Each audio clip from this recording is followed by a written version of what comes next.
जिसको बीमारी हो, जिसको लीवर की बीमारी हो, जिसको कैंसर की बीमारी हो, जिसको थायराइड की बीमारी हो, जिसको कोई बड़ा रोग लग गया हो, जिसके शरीर में गांठ पड़ रही हो, हम उनसे निवेदन करेंगे आप प्रयास करा करो, हफ्ते भर में एक दिन बेलपत्री के पेड़ के नीचे बैठना है। बेलपत्री के पेड़ के नीचे एक लोटा जल कंकर शंकर मानकर, हमें कोई शिवलिंग का निर्माण नहीं करना है, बस वृक्ष की जड़ में कंकर शंकर को जानते हुए, शिवलिंग मानते हुए बेलपत्री की जड़ में एक लोटा जल धीरे धीरे चढ़ाना है और श्री शिवाय नमस्तुभ्यम कहना है।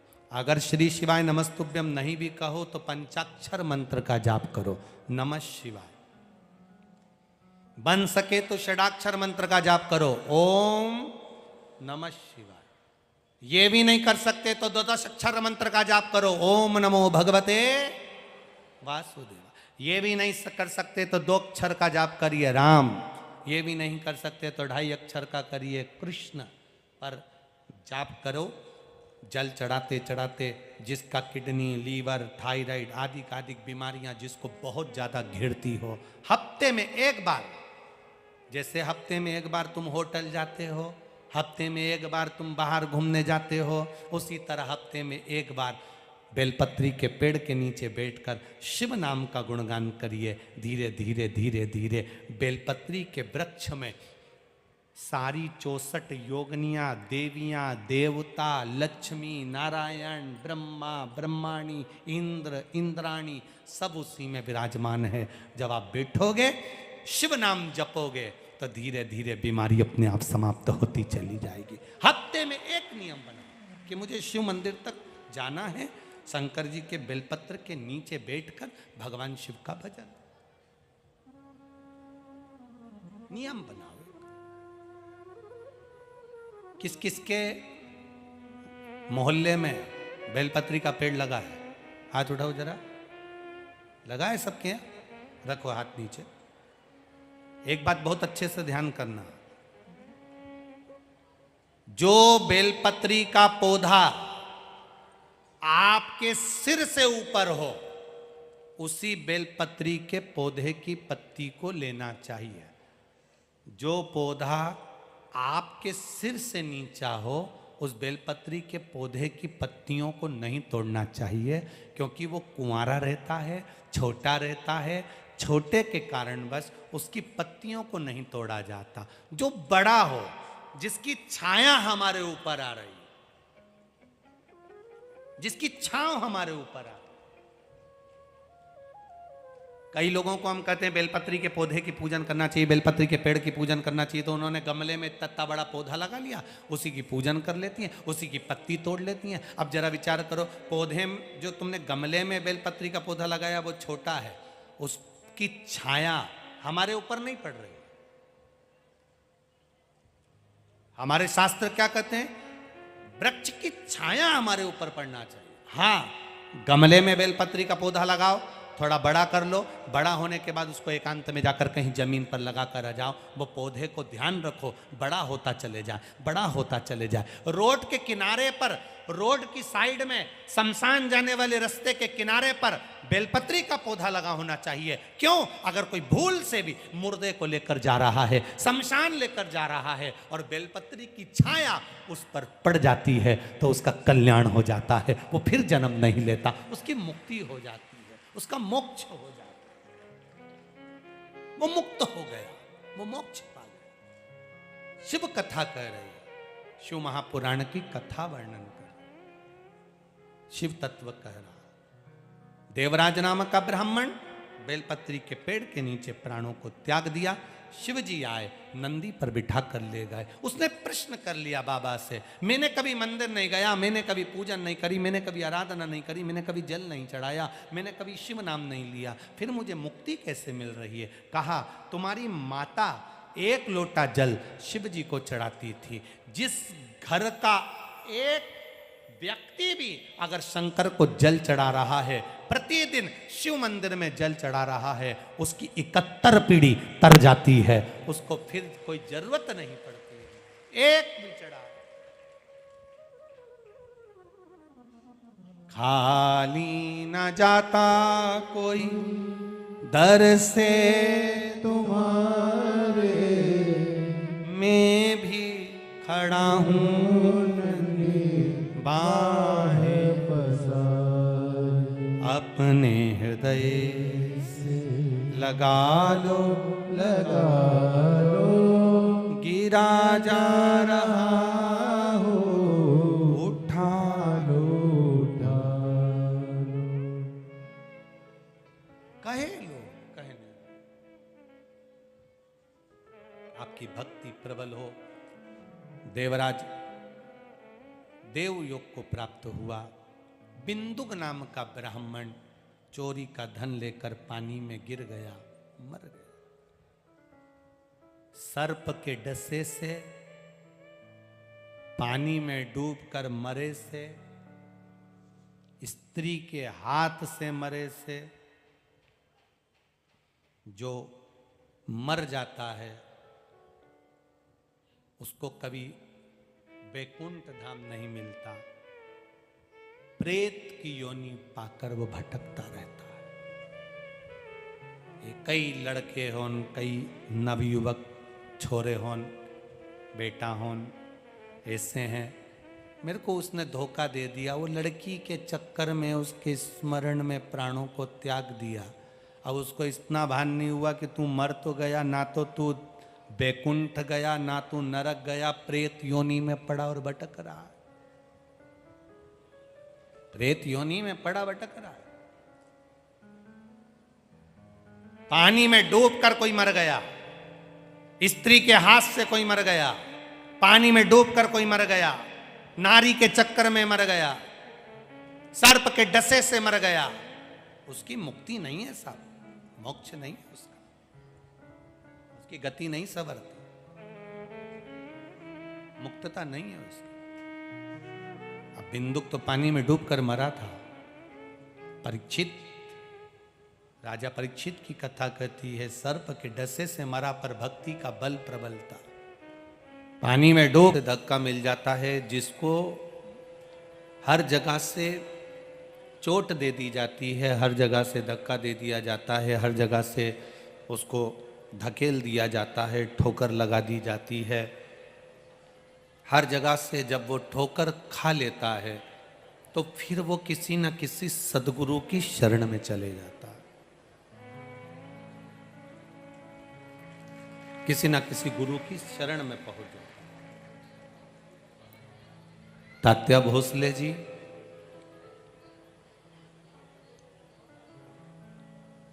जो मानकारी थे,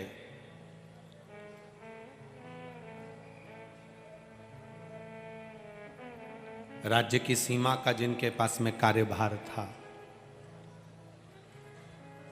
उन तात्या भोसले जी ने विचार करा, मुझे परिवार अच्छा नहीं लग रहा, मुझे कुटुंब अच्छा नहीं लग रहा, मुझे ये संसार ठीक नहीं लग रहा, अब तो मुझे मेरे प्राणों को त्याग देना चाहिए, अब अंत समय की ओर मुझे चले जाना चाहिए।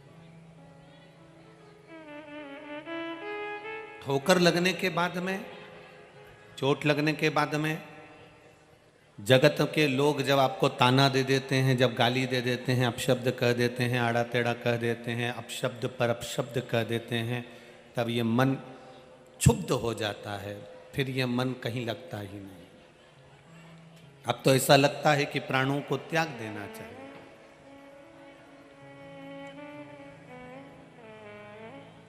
और फिर निवेदन करेंगे जो पहले कथा में कहा, फिर कहते हैं,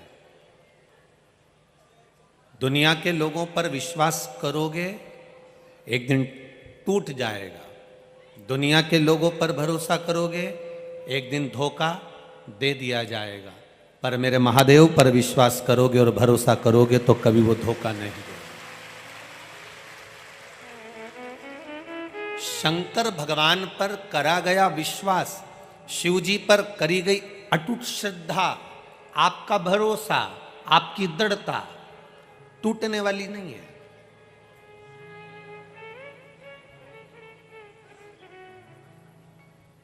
अब आप लोग इतनी संख्या में, रात्रि को 3 बजे से सुबह 8 बजे कथा है, तो 3 बजे रात से आप लोग आके बैठे हुए हो, जगह संभाल रहे हो, बैठने की व्यवस्था देख रहे हो, ये सब चीज आप ध्यान में लिए हुए हो कि मुझे 3 बजे रात से अपने अपने घर से निकले होगे, काम करा होगा। अब जरा विचार करिए कितना परिवार का त्याग करा, अपनी निंद्रा का भी त्याग करा। नहीं तो तुम सवेरे 7 बजे से पहले नहीं उठो। सुबह 7 बजे से पहले नहीं उठो। और वो तो कोई विशेष अगर घर में शादी हो, फंक्शन हो, तो तुम भले 6-5 बजे उठ जाओ, तो भी घर में भी कार्यक्रम होना तो तुम 6:30 के पहले तो जगो ही नहीं। पर फिर भी अपनी निंद्रा का भी त्याग करा, अपने घर का भी त्याग करा। परिवार को त्यागते हुए 3 घंटा देवाधिदेव महादेव को दिया। जब आप अपनी निंद्रा का त्याग कर सकते हो, अपने घर का त्याग कर सकते हो और कथा स्थल तक पहुंच सकते हो, तो वो भी कैलाश का त्याग कर कर, काशी का त्याग कर कर आपके पास आ सकता है। ये निश्चित था। उसका भरोसा, उसकी दृढ़ता, उसका विश्वास, बस ये मूल है।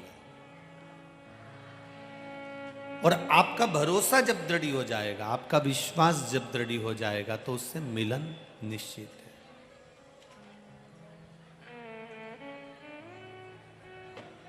आप जितना भरोसा कर सकते हो उतना करिएगा। महाराज त्यात्याजी भोसले जी, जिन्होंने अपना घर, अपना परिवार, जहां से उनको ठोकर मिली, जहां से उनको अपशब्द कहा गया, जहां से उनको ताने दिए गए, और उनके वैभव को, उनकी सत्ता को, उनके धन को, उनकी दौलत को हड़पने का प्रयास किया गया। श्री स्वामी समर्थ शिव महापुराण की कथा कहती है कि संत के पास, गुरु जी के पास, भगवान के पास में किसी लोभ या लालच से नहीं जाना हमको। तेरे मंदिर में आना मेरा काम है और मेरी बिगड़ी बनाना तेरा काम। किसी लोभ या लालच से हम भगवान के मंदिर ना जाएं। किसी लोभ या लालच से हम परमात्मा की शरणागति में ना जाएं। आप यहां पर भी कथा में आओ ना, तो निवेदन है कि भीड़ बढ़ाने के लिए मत आना और किसी लोभ से मत पहुंचना। भीड़ बढ़ाने की जगह आप ये प्रयास करना कि मैं कथा में जा रही हूं तो मेरी भक्ति बढ़े, और लोभवश नहीं, परमात्मा को पाने के लिए मैं कथा में आई हूं और मेरा भोलेनाथ मुझे मिलेगा, ये निश्चितता तो प्राप्त जरूर होगा, मिलेगा जरूर। कितना अच्छा भले प्रशासन ने कहा कि दिन में कथा नहीं करना है। सुबह के समय का समय प्रशासन ने दिया 8 बजे से 11 बजे का, पर उन्होंने नहीं दिया है। ये तो राजराजेश्वर बाबा की कुछ कृपा प्रशासन पर हुई होगी जो उन्होंने सुबह 8 बजे का दिया। बाबा राजराजेश्वर जो जिस नगर में जहाँ का राजा होता है, उस राजा को सबकी प्रजा की प्रखर रहती है। राजराजेश्वर कहते हैं उसे आकोला का, उसको अपनी प्रजा की चिंता है। अगर ये 1 बजे से कथा में जाएगी तो इसको 2 घंटे पहले कथा में जाना पड़ेगा, मतलब 1 बजे की कथा है, मतलब 10 बजे निकलना पड़ेगा। 10 बजे कथा के लिए जाएगी, कथा समापन होगी 4 बजे। 7 बजे जब यहाँ से 6 बजे तक लाइन से लगकर ट्रैफिक में जाती जाती शाम को 7-8 बजे जाएगी, तो इनका दुकान, व्यापार, व्यवसाय सब कहीं ना कहीं थोड़ा बहुत रुक जाएगा। इसलिए राजराजेश्वर राजा कहते हैं उसको अपनी प्रजा की चिंता लग गई कि किसी की दुकान भी खराब नहीं हो, व्यापार भी खराब नहीं हो, तो उसने सुबह से कथा रखी। इसी को राजराजेश्वर कहते हैं, इसी को राजा कहते हैं, जिसको अपने प्रजा की चिंता है।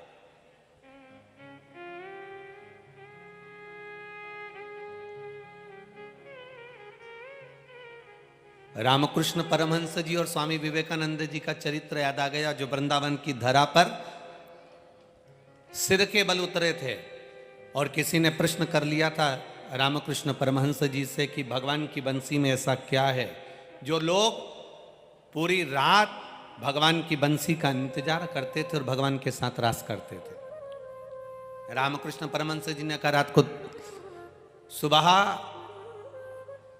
ब्रह्म मुहूर्त में 4 बजे बताऊंगा। आधी रात को 1 बजे से वहां भीड़ लग गई यमुना जी के घाट पर, रामकृष्ण परमहंस जी नहीं आए।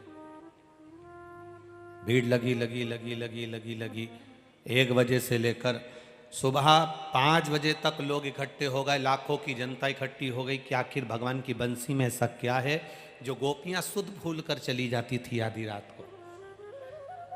सुबह 6 बजे रामकृष्ण परमहंस जी आए और सारे लोगों ने, लाखों लोगों ने पूछा कि भगवान की बंसी में ऐसा क्या है जो गोपियां आधी रात को सुध भूल कर आ जाती थी।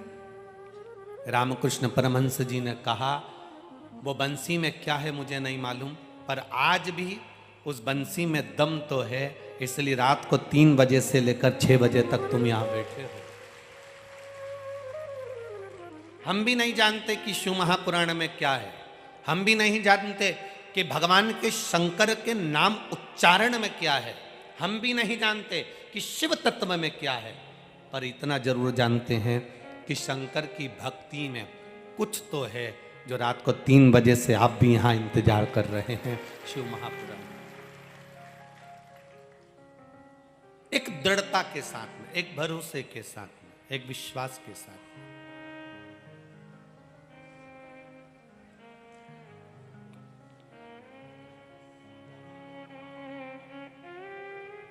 महाराज तात्या भोसले जी ने परिवार को, कुटुंब को, रिश्तों को, नातों को त्याग कर किसी गुरु की शरणागति ग्रहण करने का मन में भाव बनाया। मौका मिले जिंदगी में, बहुत लंबी जिंदगी नहीं है मनुष्य का, जीवन बहुत लंबा नहीं है। पहले तो गारंटी भी थी कि ये 100 साल जी जाएगा, अभी तो किसी की गारंटी भी नहीं कि 100 वर्ष तक जी जाएगा। किसका भरोसा है?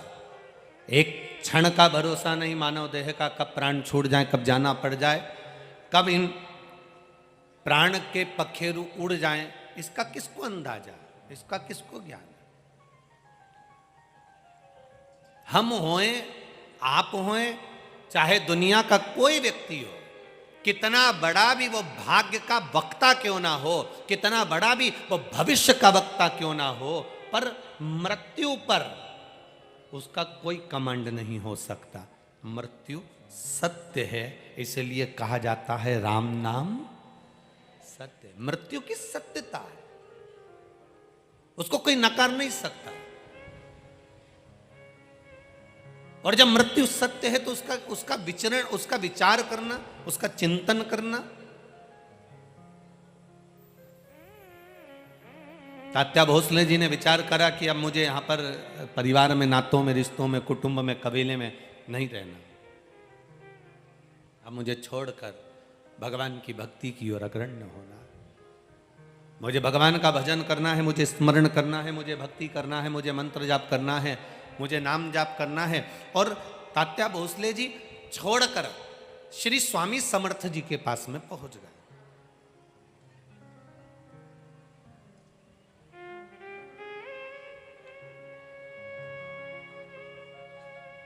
और वो स्वामी समर्थ,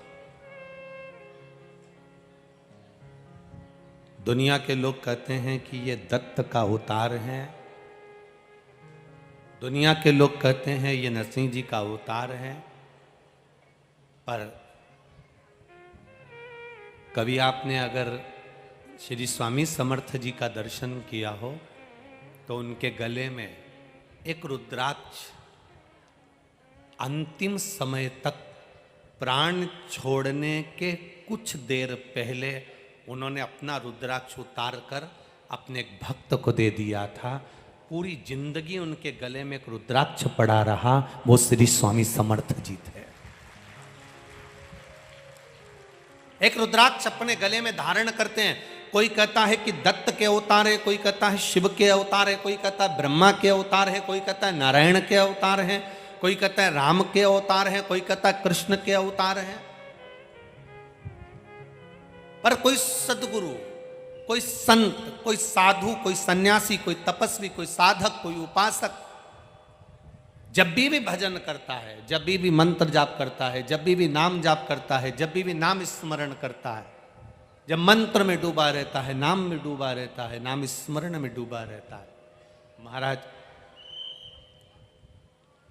वो किसका अवतार है ये तो नहीं कह सकते, पर इतना जरूर कह सकते हैं जो भगवान की भक्ति में डूबने वाला संत होता है, साधु होता है, सन्यासी होता है, इसको बंद कर बाबा, सन्यासी होता है, तपस्वी होता है, साधक होता है, उपासक होता है, वो किसका अवतार है ये नहीं कह सकते, पर इतना जरूर कह सकते हैं कि वो भगवान शिव का, राम का, कृष्ण का, दत्त का कृपा पात्र होता है, इसलिए करुणा कर सकते।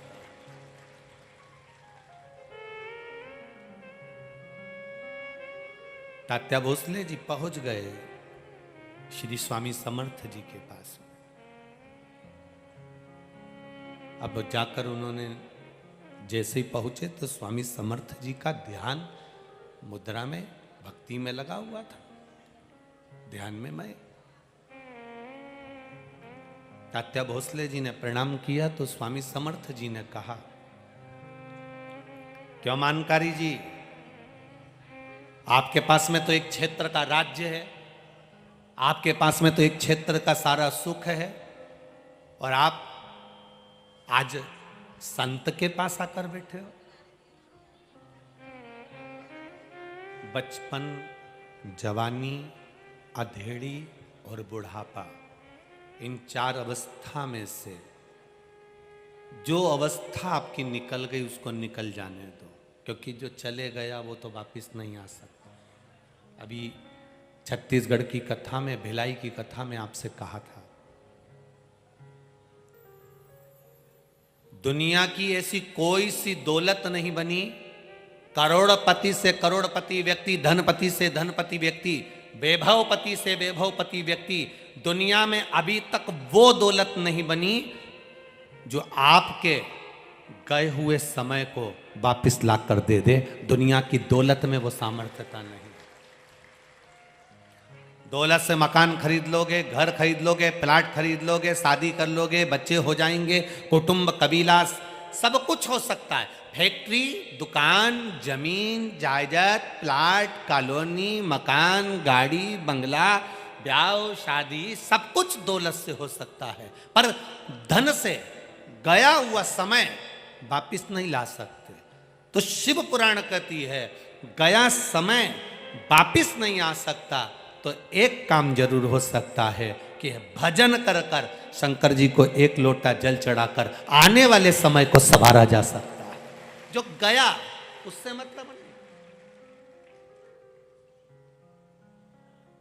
जो चले गया उससे मतलबता नहीं रखना। अब जो बच्चा है, हमारी जो अवस्था बची है, हमारा जो समय बचा हुआ है, जो हमारे पास में कीमती समय हमारा जो बचा हुआ है, उसमें हम भगवत भजन क्यों ना करें? हम उसमें राम नाम, कृष्ण नाम, शिव नाम क्यों ना जपें? हम उसमें भगवत स्मरण क्यों ना करें? हम उसे भक्ति से दूर क्यों चले जाएं? तात्या भोसले जी से कहा, तुम तो मानकारी हो, स्वामी समर्थ जी कह रहे तुम मानकारी हो, तुम्हारे पास में सत्ता थी, वैभव था, सब कुछ था, सब कुछ है तुम्हारा, फिर आज संत के पास आने की जरूरत क्या पड़ गई? आज साधु के पास, गुरु के पास आने की जरूरत क्या पड़ गई? अगर दुनिया में सताए ना होते तो तेरे दर पर आए ना होते। जो दुनिया में ठोकर खा जाता है, सारी दुनिया में सताया जाता है, जगह जगह से अपशब्द कहे जाते हैं, ठोकर लगाई जाती है। जो दुनिया में सताए ना जाते तो तेरे दर पर आए ना जाते। हमें सताया तब तो तेरे पास आए हैं, लोगों ने चोट दी तब तो तेरे पास पहुंचे हैं, दुनिया के लोगों ने अपशब्द कहा तब तो हम तेरे पास पहुंचे हैं। हम पहुंचे तब हैं जब दुनिया ने सता दिया।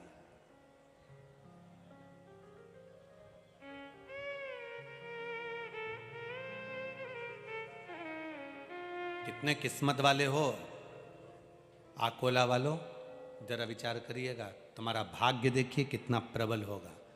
आज पूर्णिमा का दिन और कथा श्रवण करने को मिल रही है। भाग्य देखिएगा, यहाँ पर बहुत सारे शासकीय कर्मचारी भी लगे हैं, कोई डॉक्टर होने लगे हैं, कोई पुलिसकर्मी लगे हैं, कोई नगर पालिका के लगे हैं, कोई सेवादार लगे हैं, कोई सेवक में लगे हैं, कोई कार्यकर्ता लगे हैं। कभी जितने भी शासकीय कर्मचारी यहाँ लगे हों, चाहे पुलिस के लगे हों, डॉक्टर के लगे हों, चाहे प्रशासनिक आदि के लगे हों, कभी विचार करना, चित्त विट्टी में बैठकर, कभी एकांत में बैठकर विचार करना, अभी तक जो नौकरी करी वो दुनिया की करी, पर 7 दिन की नौकरी महादेव की करने को मौका मिला। दुनिया की नौकरी करी, उसने तनख्वाह दी। जो तनख्वाह दुनिया की नौकरी करी, जो तनख्वाह गवर्नमेंट ने दी, वो तनख्वाह पत्नी और बच्चों के काम आई। पर ये 7 दिन की जो नौकरी तुम कर रहे हो सेवा की, ये तनख्वाह वो देगा और उसी के काम आएगी, ये निश्चितता जो उसने दिया।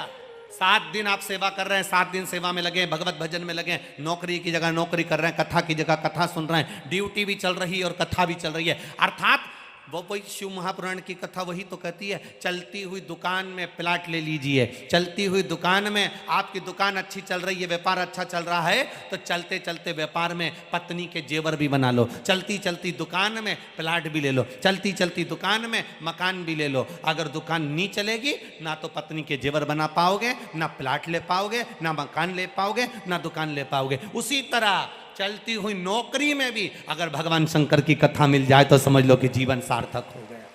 हाथ पैर चल रहे हैं, शरीर चल रहा है, और हमारे ये शरीर जब चल रहा है, उस चलते में भगवत भजन हो जाए, इससे बढ़कर सुख और क्या होगा।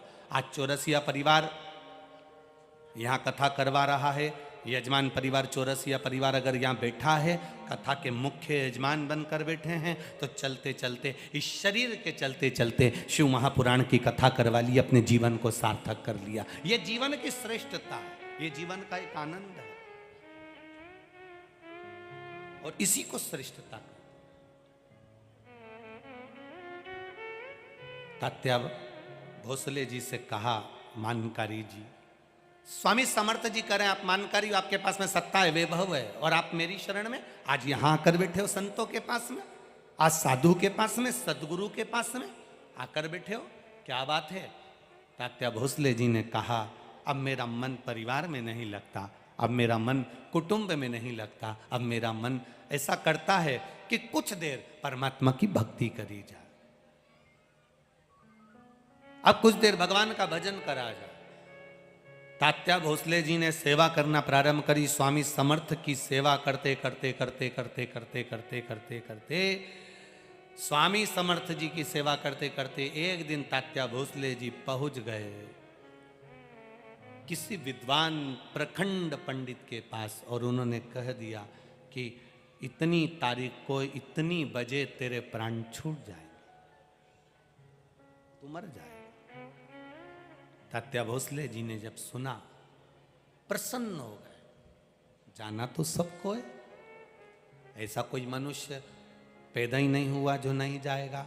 हो सकता है अकोला में ऐसा कोई हो तो बात दूसरी है, जो नहीं जाएगा, पर आया है सो जाएगा। तुम बादाम भी खा लोगे तो भी मरना है, और रसगुल्ला खा लोगे तो भी मरना तो निश्चित है। ऐसा संसार में कोई नहीं जन्मा जो मरेगा नहीं। परंतु आज के जमाने में किसी व्यक्ति से कह दो, एक बहू सास से कह दे कल मरने वाली है, बस बहू सास से इतना कह दे कि तू कल मरने वाली है, तो सास को गुस्सा आ जाए, मेरे मरने की कामना करती, उसमें क्या दिक्कत है। बहू तो बोल रही है ना कल मरने वाली है, मतलब आज से भजन चालू कर दे, राम नाम कृष्ण नाम शिव नाम जपना प्रारंभ कर दे, शिव जी की शरणागति चले जाए। मृत्यु तो निश्चित है, जानना तो पड़ेगा। 7 ताले में बंद हो जाओ तो भी जाना पड़ेगा। राजा परीक्षित के लिए पुत्र जन्मेजय ने कांच का महल बना दिया, शीशे का महल बना दिया। एक परिंदा पर नहीं मार सकता। एक अनार का रस जिस गिलास में, जिस पात्र में भरा कर जा रहा था, उस पात्र के नीचे की पेंदी में तक्षक नाग चिपक कर अंदर चले गया। और जब राजा परीक्षित के सम्मुख में तक्षक नाग पहुंचा तो तक्षक ने कहा, तेरा समय आ गया, तेरा काल आ गया। राजा परीक्षित नैनों में जल, हाथ जोड़कर कहते हैं आप अपना कर्म करिए, मैं अपना कर्म करूंगा। राजा भक्ति करने लगे, भजन करने लगे, और तक्षक नाग पांव के अंगुष्ठ में डस लेता है। जरा विचार करिएगा, पांव के अंगूठे में ही तक्षक नाग क्यों डस रहा? क्या पूरे शरीर में कहीं तक्षक नाग को डसने के लिए जगह नहीं मिली? पांव के अंगुष्ठ में इसलिए डस रहा है क्योंकि भगवान की भक्ति में राजा इतना डूब गया था कि इसके चरणों को मैं प्रणाम भी कर लूंगा और इसके चरणारविंद का रस तत्व मैं ग्रहण कर लूंगा तो मेरी भी जिंदगी सार्थक हो जाएगी। चरण के अंगुष्ठ में डस रहा। देवी भागवत में लिखा है कि तक्षक नाग ने जब अंगुष्ठ में डसा, परीक्षित के चेहरे पर मुस्कुराहट थी क्योंकि उसको भगवत पद की प्राप्ति थी।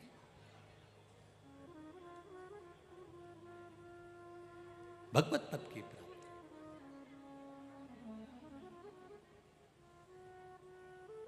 भजन की प्राप्ति, इच्छा।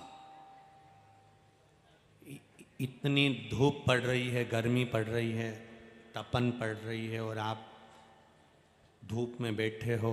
यहाँ देखो माताएं बैठी, उधर पीछे देखो तो जगह नहीं, सब भरे पड़े हुए हैं। सारे पंडालों में लोग भरे हुए हैं, धूप में खड़े हुए हैं। अर्थात आपके भीतर कहीं ना कहीं शिव भक्ति तो है, और वो भक्ति है तो काल भी डरता है भक्त के पास आने के लिए। अकाल मृत्यु वो मरे जो काम करे चंडाल का, और काल उसका क्या बिगाड़े जो भक्त हो महा काल का। जो शिव का उपासक है उसके लिए सब सरल है।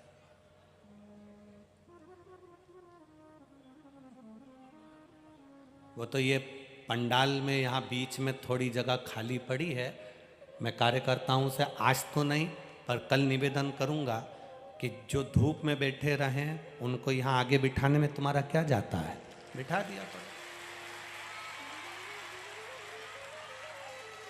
यहाँ जगह संभालोगे तो क्या ऊपर भी जाके जगह संभालोगे रे? विचार तो करो थोड़ा। इतनी सारी जगह खाली रखने से कौन सा लाभ है? धूप में लोग बैठे रहे और तुम जगह खाली करके बैठे रहो, क्या मतलब का जीवन तुम्हारा? जहां जगह मिले भक्तों की सुविधा के लिए शिव महापुराण की कथा है। जैसी सुविधा मिल जाए वैसा आनंद पाकर 3 घंटे के बाद ये जगह जहाँ की जहीं रह जाएगी, इसको कोई नहीं लेके जाएगा, वहीं पड़ी की पड़ी है। और खूब सो, आनंद पाओ और भक्ति करो, भजन करो। जहाँ जगह का आनंद हो वहाँ सुख पाइएगा। खाली न जाता कोई दर से तुम्हारे, मैं भी खड़ा हूँ नन्ही बाहें पसारे। अपने हृदय से लगा लो, गिरा जा रहा हो, उठा लो। शिव कथा कह रही है, भगवान शंकर की पावन कथा रसतत्व ग्रहण करने का भाव वर्णित कर रहा है महाराज।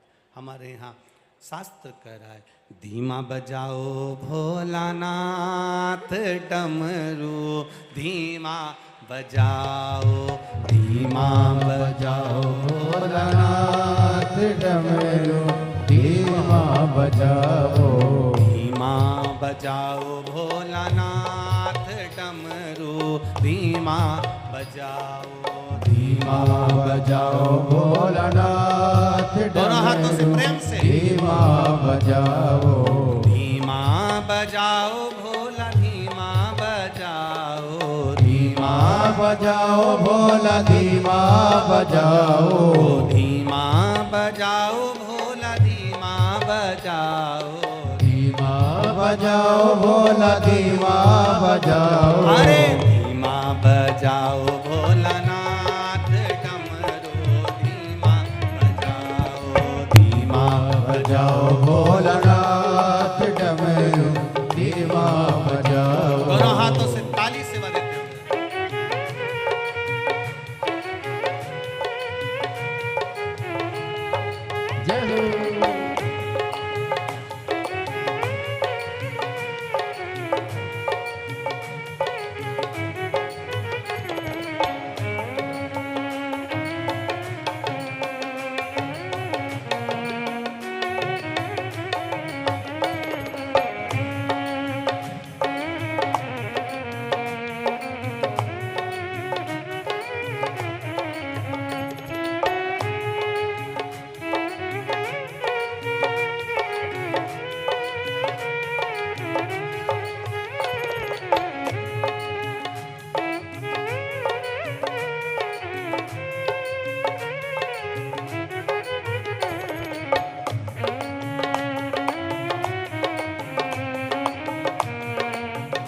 की धुन सुन के ब्रह्मा जी आए, डमरू की धुन सुन के ब्रह्मा जी आए, ओ ब्रह्मा जी आए संग ब्रह्मणी को लाए, ब्रह्मा जी आए संगे ब्रह्मणी को लाए। अरे धीमा बजाओ भोलानाथ डमरू धीमा बजाओ, धीमा बजाओ भोलानाथ डमरू धीमा बजाओ, ओ धीमा बजाओ भोलानाथ डमरू धीमा बजाओ, धीमा बजाओ भोलानाथ डमरू धीमा बजाओ। आओ से बड़े आनंद के साथ।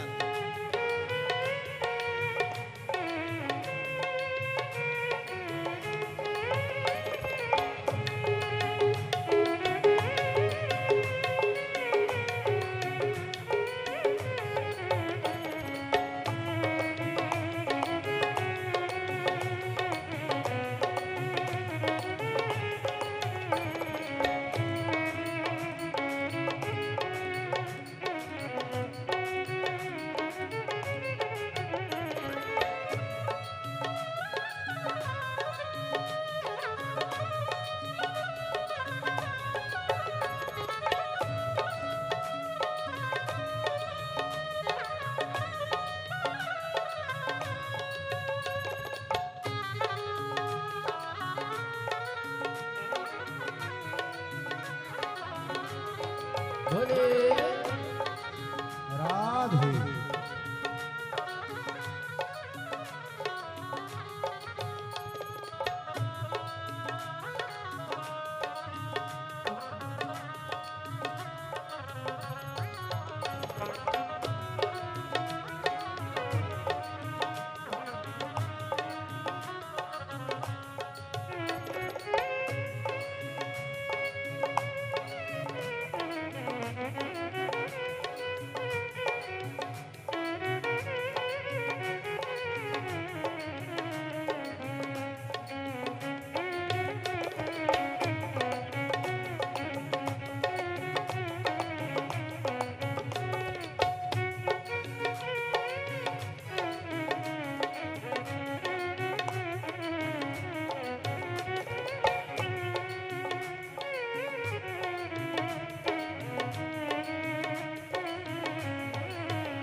डमरू की धुन सुन के राम जी आए, डमरू की धुन सुन के राम जी आए, ओ राम जी आए संग सीता को लाए, राम जी आए संग सीता को लाए, ओ राम जी आए संग सीता को लाए, राम जी आए संग सीता को लाए। अरे धीमा बजाओ भोलानाथ डमरू धीमा बजाओ, धीमा बजाओ भोलानाथ डमरू धीमा बजाओ, ओ धीमा बजाओ भोलानाथ डमरू धीमा बजाओ, धीमा बजाओ भोलानाथ डमरू धीमा बजाओ।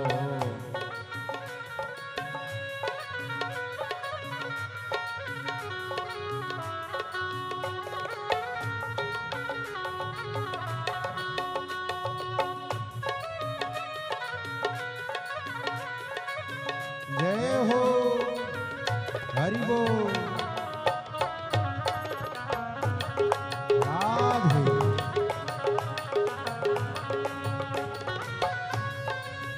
हे शंभो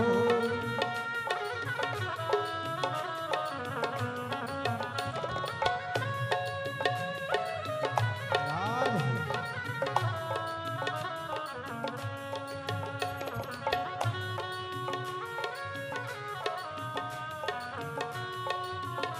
हरि बोल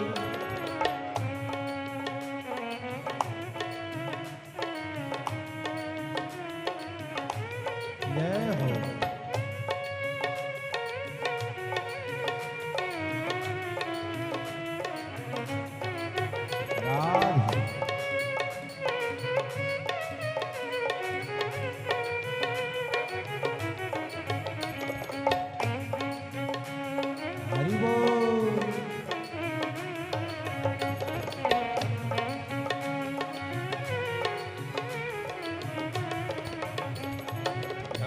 की धुन सुन के विष्णु जी आए, डमरू की धुन सुन के विष्णु जी आए, डमरू की धुन सुन के विष्णु जी आए, डमरू की धुन सुन के विष्णु जी आए, विष्णु जी आए संग लक्ष्मी को लाए, विष्णु जी आए संग लक्ष्मी को लाए, विष्णु जी आए संग लक्ष्मी को लाए, विष्णु जी आए संग लक्ष्मी को लाए। अरे धीमा बजाओ भोलानाथ डमरू, धीमा बजाओ, धीमा बजाओ भोलानाथ डमरू, धीमा बजाओ। अरे धीमा बजाओ भोलानाथ डमरू, धीमा बजाओ, धीमा बजाओ भोलानाथ डमरू, धीमा बजाओ। अरे धीमा बजाओ भोलानाथ डमरू, धीमा बजाओ, धीमा बजाओ भोलानाथ डमरू, धीमा बजाओ। अरे धीमा बजाओ भोलानाथ डमरू, धीमा बजाओ, धीमा बजाओ भोलानाथ डमरू, धीमा बजाओ। हर हर महादेव। अपने स्थान पर बैठकर भगवान शिव से अपने हृदय की बात, दिल की बात बाबा देवादिदेव महादेव से कहिए। जहाँ जगह मिल जाए वहीं बैठ जाओ और दिल से बाबा से प्रार्थना करें, भाव के साथ दिल से बाबा से निवेदन करें। आज वैशाखी पूर्णिमा का अवसर, भगवान शिव से प्रार्थना करें, भगवान शंकर से निवेदन करें, भगवान शिव से अपने हृदय की बात भाव के साथ करें।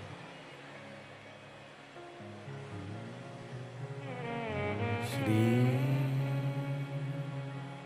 शिवाय नमस्तुभ्यं,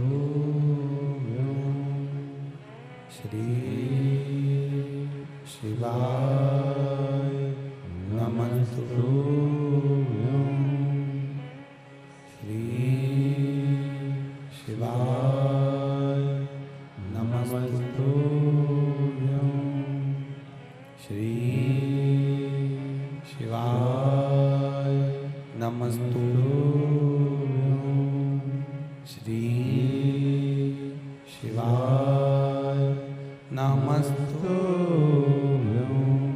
भोला सब दुख काटो मारा, ओ भोला सब दुख काटो मारा।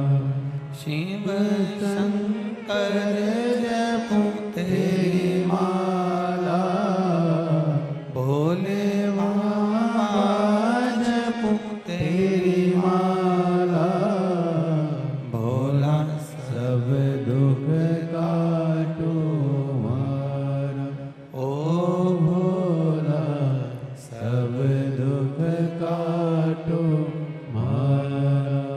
वेश मंगल मंगलकारी, मंगलकारी, वेश है मंगल मंगलकारी। शमशान वासी हमारा, शमशान वासी हमारा। ओ भोला सब दुख काटो मारा। ओ भोला सब दुख काटो मारा। तात्या भोसले जी से कह दिया गया कि तुम्हारे प्राण छूटने वाले हैं, तुम्हारा अंतिम समय आ गया, तुम्हारे प्राण जाने वाले हैं। आज स्वामी समर्थ जी के पास में, श्री स्वामी समर्थ के पास में जब तात्या भोसले जी बैठे हुए,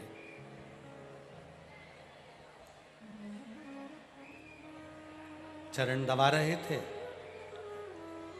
श्री स्वामी समर्थ जी के जब चरण दबा रहे हैं, चरण दबाते दबाते दबाते दबाते तात्या भोसले जी के आंखों से अश्रु श्री स्वामी समर्थ के चरणों पर गिरा। जब श्री स्वामी समर्थ जी के चरणों पर अश्रु गिरा गिरते से ही श्री स्वामी समर्थ जी ने तात्या भोसले जी से कहा, तात्या सुन, तेरी चिट्ठी आ गई, अब तुझे जाना है। तात्या भोसले जी ने कहा, गुरुवर सारा जिंदगी पूरा समय तो मेरा परिवार में चले गया, कुटुंब में चले गया, रिश्ते नातों में चले गया, ये थोड़ा सा जो समय बचा है यह आपको देना चाहता हूँ। अगर इतनी जल्दी चले जाऊंगा तो आपकी सेवा कैसे कर पाऊंगा।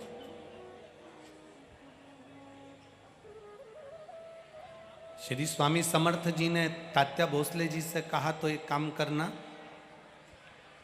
बैठे रहना, मैं सो भी जाऊं तो चरण छोड़कर मत जाना। सारी दुनिया की दौलत कहीं लुटाई जा रही हो, सारी दौलत, दुनिया का संपदा, वैभव, सत्ता लुटाई जा रही हो, और किसी एक स्थान पर कोई सतगुरु आपको मिल रहा हो, तो दुनिया की दौलत छोड़ देना, पर सतगुरु के चरण मत छोड़ना। किसी संत, साधु, सन्यासी, तपस्वी, साधक, उपासक जो भगवान की अविरल भक्ति में डूबा हुआ है, उसके चरण की सेवा मिली है तो वो ना छोड़ी जाए। बस यमदूत आए तात्या भोसले जी को लेने के लिए, खड़े रहे, बार बार तात्या भोसले जी को बुलाते रहे, पर तात्या भोसले जी से भगवान स्वामी समर्थ ने कह दिया था कि चरण मत छोड़ना, कुछ भी नहीं होगा। शिव महापुराण की कथा कहती है, जो एक लोटा जल चढ़ाना नहीं छोड़ता, महाकाल उसका हाथ कभी नहीं छोड़ता। शिव का द्वार भगवान शंकर के चरणारविंद, सदगुरु के चरणारविंद, संत, साधु, सन्यासी, तपस्वी, साधक, उपासक के चरणारविंद जो पकड़ कर रखता है। फिर निवेदन करेंगे, जो बड़ों की इज्जत करता है, माता पिता का सम्मान करता है, बड़ों का आदर करता है, बड़ों का सत्कार करता है, बुजुर्ग का, माता पिता का, गुरुजन की जो इज्जत करे, सम्मान करे, आदर करे, उसको पर्स में दवा लेकर चलने की जरूरत नहीं पड़ती, वो दुआ लेकर चलना प्रारंभ कर दे। उसको फिर पर्स में दवा लेकर चलने की जरूरत नहीं पड़ेगी। जो गुरु का आदर कर रहा है, माता पिता की सेवा कर रहा है, माता पिता के चरणों को प्रणाम कर रहा है, घर के बुजुर्गों के चरणों को प्रणाम कर रहा है, घर के बड़ों को आदर दे रहा है, घर के बुजुर्गों का सम्मान करे, आदर दे, सत्कार करे। एक भक्त को जो पहचान जाए, एक साधु जन, गुरुजन, सन्यासी जन, तपस्वी, साधक, उपासक की जो सेवा में लगा हुआ है, उसको जेब में, पर्स में दवा लेकर चलने की जरूरत नहीं पड़ती, दुआ उसके साथ हर पर चलती है। बड़ों का आदर करने वालों के साथ में बड़ों की दुआ उसके साथ चलती है, तो उसको तकलीफ नहीं भोगना पड़ती, उसको कष्ट नहीं भोगना पड़ता।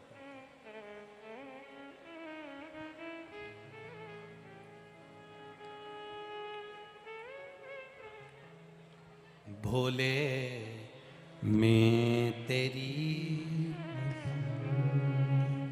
हवा बिच उड़ती जावांगी, बाबा डोर तो छकेला मैं कटी जावांगी। तात्या भोसले ने चरण पकड़े स्वामी समर्थ जी के, स्वामी समर्थ जी के चरण पकड़े। जब यमदूत चले गए, तात्या भोसले के प्राण बच गए। तात्या भोसले ने स्वामी समर्थ जी से कहा कि गुरुवर, ऐसा आपके पास में क्या है जिससे यम के दूत दूर से ही चले जाते हैं? यम के दूत दूर से ही चले जाते हैं, ऐसा आपके पास में क्या है? स्वामी समर्थ जी ने तात्या भोसले को जो शब्द कहा, इस महाराष्ट्र की पावन धरा पर जितने लोग कथा श्रवण कर रहे हैं और जितने आस्था चैनल और फेसबुक यूट्यूब पर सुन रहे हैं वो बड़े ध्यान से सुनना। तात्या भोसले जी से स्वामी समर्थ जी ने कहा, तात्या भजन करने वाला, भक्ति करने वाला, शिव तत्व को जानने वाला, शंकर भगवान के एक रुद्राक्ष को गले में धारण करने वाला, अगर तुम नहीं भी रुद्राक्ष पहने हो, तुम नहीं भी शंकर के मंदिर जाते हो, तुम शंकर के मंदिर में एक लोटा जल भी नहीं चढ़ाते हो, तुम कभी किसी गुरु की शरणागति नहीं गए, पर किसी रुद्राक्ष पहनने वाले के पास या भगवान की भक्ति करने वाले के पास या भजन करने वाले के पास अगर मात्र जाकर बैठ गए हो और उसके शरीर का मात्र स्पर्श भी अगर तुमको हो रहा है तो यम के दूत बंदी बना नहीं सकते, वो यमदूत भी दूर हट जाते हैं, वो यमदूत भी दूर हट जाते हैं। अकाल मृत्यु वो मरे जो काम करे, चंडाल का और काल उसका क्या बिगाड़े, जो भक्त हो महा। बोल बम का नारा है, आवाज नहीं आई, जरा जम के बोलो, बोल बम का नारा है। एक सहारा, केवल बाबा जी के गले में एक रुद्राक्ष पड़ा हुआ है, उनकी भक्ति बड़ी हुई है, उनका विश्वास बड़ा है, उनका भजन बड़ा है, तो उसका स्पर्श तात्या भोसले जी ने जो चरण पकड़ कर रखा है, मात्र स्पर्श मात्र भी सुख दे देता है। हमारे मराठवाड़ा में, हमारे महाराष्ट्र में,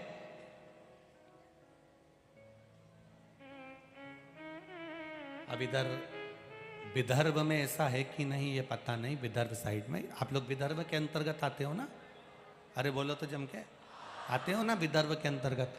तो मराठवाड़ा के साइड में जाओ तो वहाँ पर एक नियम बना हुआ, और विदर्भ में ऐसा है कि नहीं पता नहीं, मराठवाड़ा में ऐसा नियम बना है कि जगह जगह जहाँ संत, सन्यासी, तपस्वी, संत जन, गुरुजन जो भी हुए हैं, उनकी मूर्ति का इतना दर्शन का महत्व नहीं है जितना उनकी पादुका के दर्शन का महत्व है। अब इधर विदर्भ में ऐसा है कि नहीं पता नहीं, वहां इतना मूर्ति का महत्व नहीं है जितने उनके पादुका, जितने उनके चरण चिन्ह के दर्शन का महत्व है। क्यों? गुरु का, संत का, साधु जन के चरण का मात्र स्पर्श मात्र हो जाता है, स्पर्श मात्र। इसलिए आज भी पूरी दुनिया में ऐसा कोई मंदिर नहीं जिस मंदिर में भगवान के चरण छूने की इजाजत मिली हो। तिरुपति में चले जाओ तो भगवान के चरण नहीं छू सकते, नाथ द्वारा में चले जाओ भगवान के चरण नहीं छू सकते। तुम्हारी मर्जी पड़े जिस मंदिर में जाना, भगवान के चरण, बांके बिहारी का दर्शन करने जाओ चरण नहीं छू सकते, राधा वल्लभ लाल का दर्शन करने जाओ चरण नहीं छू सकते, तुम अयोध्या के कनक बिहारी का दर्शन करने जाओ चरण नहीं छू सकते, तुम बद्री विशाल का दर्शन करने जाओ चरण नहीं छू सकते, तुम द्वारका जी दर्शन करने जाओ द्वारकाधीश के चरण नहीं छू सकते। तुम दुनिया के सारे मंदिर में घूमकर आना, किसी मंदिर में चरण छूने की इजाजत नहीं है। केवल महाराष्ट्र का हरि विठ्ठल का एक मंदिर है जहां भगवान के चरण छूने की इजाजत है। केवल महाराष्ट्र का हरि विठ्ठल का मंदिर जहां पर भगवान के चरण को हाथ लगाने का महत्व है, जहां भक्त जाता है और भगवान के चरणों को छूकर अपना शीश नवाकर उसके चरणों में अपना माथा रगड़ कर आता है, वो दुनिया का केवल एक मंदिर है, वो हरि विठ्ठल पांडुरंगा का मंदिर है। जो महाराष्ट्र का, सारी दुनिया में कितने भी बैकुंठ होंगे, सारी दुनिया में कितने भी बैकुंठ होंगे, पर महाराष्ट्र का बैकुंठ हरि विठ्ठल के चरण है, श्री विठ्ठल के चरण। ये महाराष्ट्र का बैकुंठ है, ये महाराष्ट्र का बैकुंठ।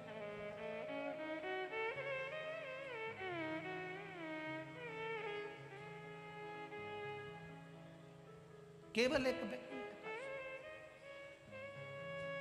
कौन ने मांगा था? हरि विठ्ठल के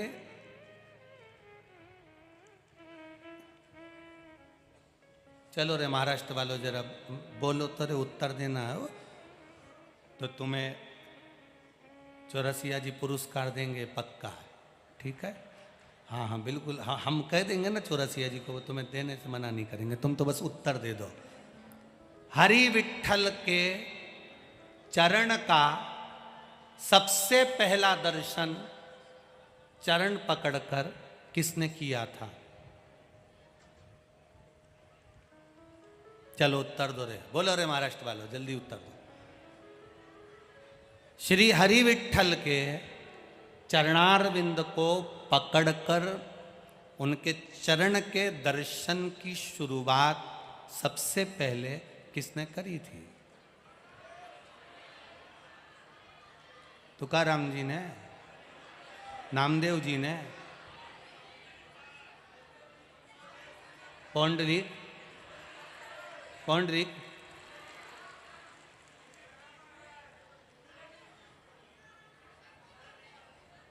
संत तुकाराम जी, संत ज्ञानेश्वर जी, पौंडलिक जी, संत नामदेव जी, और जितना नाम हो सब बोल दो रे, एक ही बार में झंझट समाप्त। सबसे पहले चरण पकड़े, प्रणाम किया, और चरण पकड़ने की, छूने की शुरुआत, नमन करने की शुरुआत हरि विठल के चरणों को श्री नर हरिदास सुनार ने करी थी। नर हरिदास पौंडरिक ने चरण नहीं पकड़े थे, पौंडरिक ने तो ईंट फेंकी थी, इसके ऊपर खड़े हो जाओ। संत तुकाराम जी तो भगवान में समाहित हुए थे, नामदेव जी के लिए तो भगवान ने अपना मंदिर पलट दिया था। केवल सुनार नर हरिदास, केवल नरहरि एक ही था जिसके लिए भगवान ने अपना चरण दिया था। सुनार था, सोने चांदी का काम करता था श्री नरहरि। नरहरि के जो माता पिता थे वो भी सोने चांदी का काम करते थे, पर इनकी पंढरपुर में रहते थे, हरि विठल की नगरी में रहते थे, पर कभी पंढरपुर की हरि विठल का दर्शन कभी नहीं करा, ना नरहरि ने करा, ना इसके माता पिता ने करा। आज तक पंढरपुर के हरि विठल का दर्शन नहीं करा था। अब सोचिएगा जरा, पंढरपुर में रह रहा है, वो कहते हैं नदी में रह रहा है और मगरमच्छ से मेल कर रहा है, जरा सोचिएगा। अब नरहरि, उनके माता पिता स्वर्णकारों का गौरव, सुनारों का गौरव नरहरि, जो पंढरपुर में रहते हैं, जिनके माता पिता मल्लिकार्जुन भगवान की सेवा करते हैं, शंकर जी के मंदिर जाते हैं, शिव जी को एक बेलपत्र चढ़ाते हैं, एक लोटा जल चढ़ाते हैं। शंकर की भक्ति के सिवाय वो कभी अपनी दुकान छोड़कर हरि विठल का दर्शन करने तक नहीं गए, कभी नहीं गए। अब सुनार नरहरि के माता पिता ने नरहरि को देखा तो विचार करा कि इसकी शादी कर देना चाहिए, बड़ा हो गया बेटा, भगवान के मंदिर जाता है, मल्लिकार्जुन के मंदिर जाता है, पूजन करता है। चंद्रभागा नदी के तट पर एक मंदिर है जिसका नाम है मल्लिकार्जुन महादेव। कौन कौन ने दर्शन करे? हरि विठल, पांडुरंगा। पंढरपुर कौन कौन गया ये बताओ? अच्छा, सब गए हो पंढरपुर? धर लो, हाथ नीचे धरो। अब पंढरपुर में एक मंदिर है चंद्रभागा नदी के तट पर, मल्लिकार्जुन भगवान का मंदिर। किस किस ने दर्शन करें? हाँ देखो, बहुत लोगों ने करे। मल्लिकार्जुन महादेव, जैसे ही चंद्रभागा को नहाकर निकलोगे, घाट पर ही बना हुआ है, घाट तो है ही नहीं, बालू रेत पड़ी है, वहीं पर मंदिर बना हुआ है। और सरल भाषा में समझिएगा, ये महेश्वरी भवन पंढरपुर का, समझ रहे हो ना? महेश्वरी भवन से और आगे गए, राइट में है डोंगरे जी महाराज का भवन, इधर आ गया मुक्ताबाई का भवन। डोंगरे जी महाराज के भवन से और आगे गए, बस आगे जाकर जो चंद्रभागा नदी के तट के लिए नीचे के लिए जाएंगे, वहीं पर श्री मल्लिकार्जुन भगवान का मंदिर बना हुआ है, जहां पर हरि नर सुनार, नरहरि सुनार के माता पिता शिव भक्ति करते थे। नरहरि भी भगवान शंकर की भक्ति करता था। बस माता पिता के मन में आया बेटे की शादी कर दें। नरहरि से कहा हमें तुम्हारी शादी करना है। नरहरि ने कहा पिताजी मैं विवाह के लिए मना नहीं कर रहा हूं, आप मेरी शादी कर सकते हो, मना नहीं, पर शर्त केवल इतनी सी है कि मेरी जो धर्म पत्नी हो, मेरी जो पत्नी हो, जैसे मैं शिव की आराधना करता हूं, जैसे मैं शंकर भगवान की आराधना करता हूं, मेरी धर्म पत्नी भी शंकर की आराधना करने वाली हो। मेरी धर्म पत्नी भी शिव की आराधना करने वाली हो, मेरी धर्म पत्नी भी भगवान शंकर की आराधना करने वाली हो, और कुछ भी नहीं चाहिए। ठीक है। और बहुत जरूरी है, घर में बहू लेकर आना तो कार वाली मत लेकर आना, घर में बहू लेकर आना तो संस्कार वाली लेकर आना, जो संस्कारवान।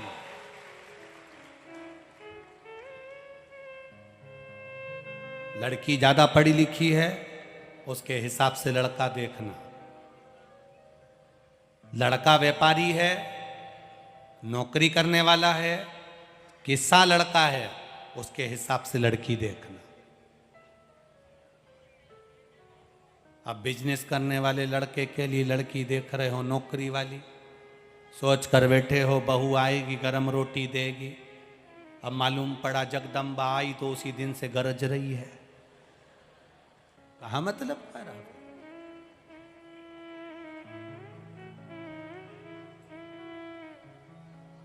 जैसा वर है वैसे हिसाब से कन्या देखिए, कन्या के हिसाब से वर देखिए।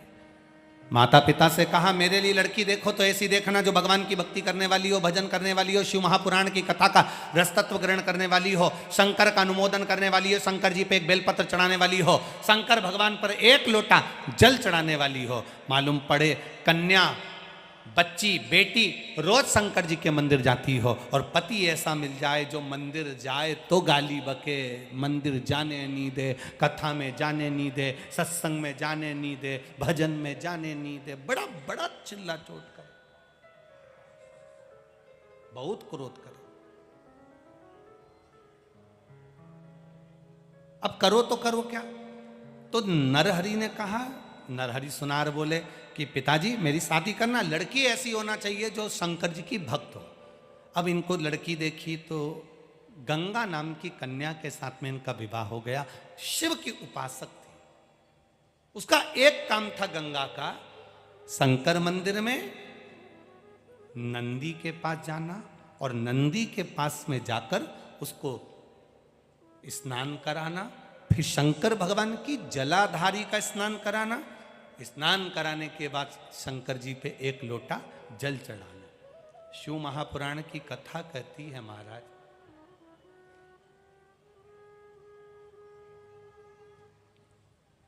एक बेलपत्र और एक दुर्वा,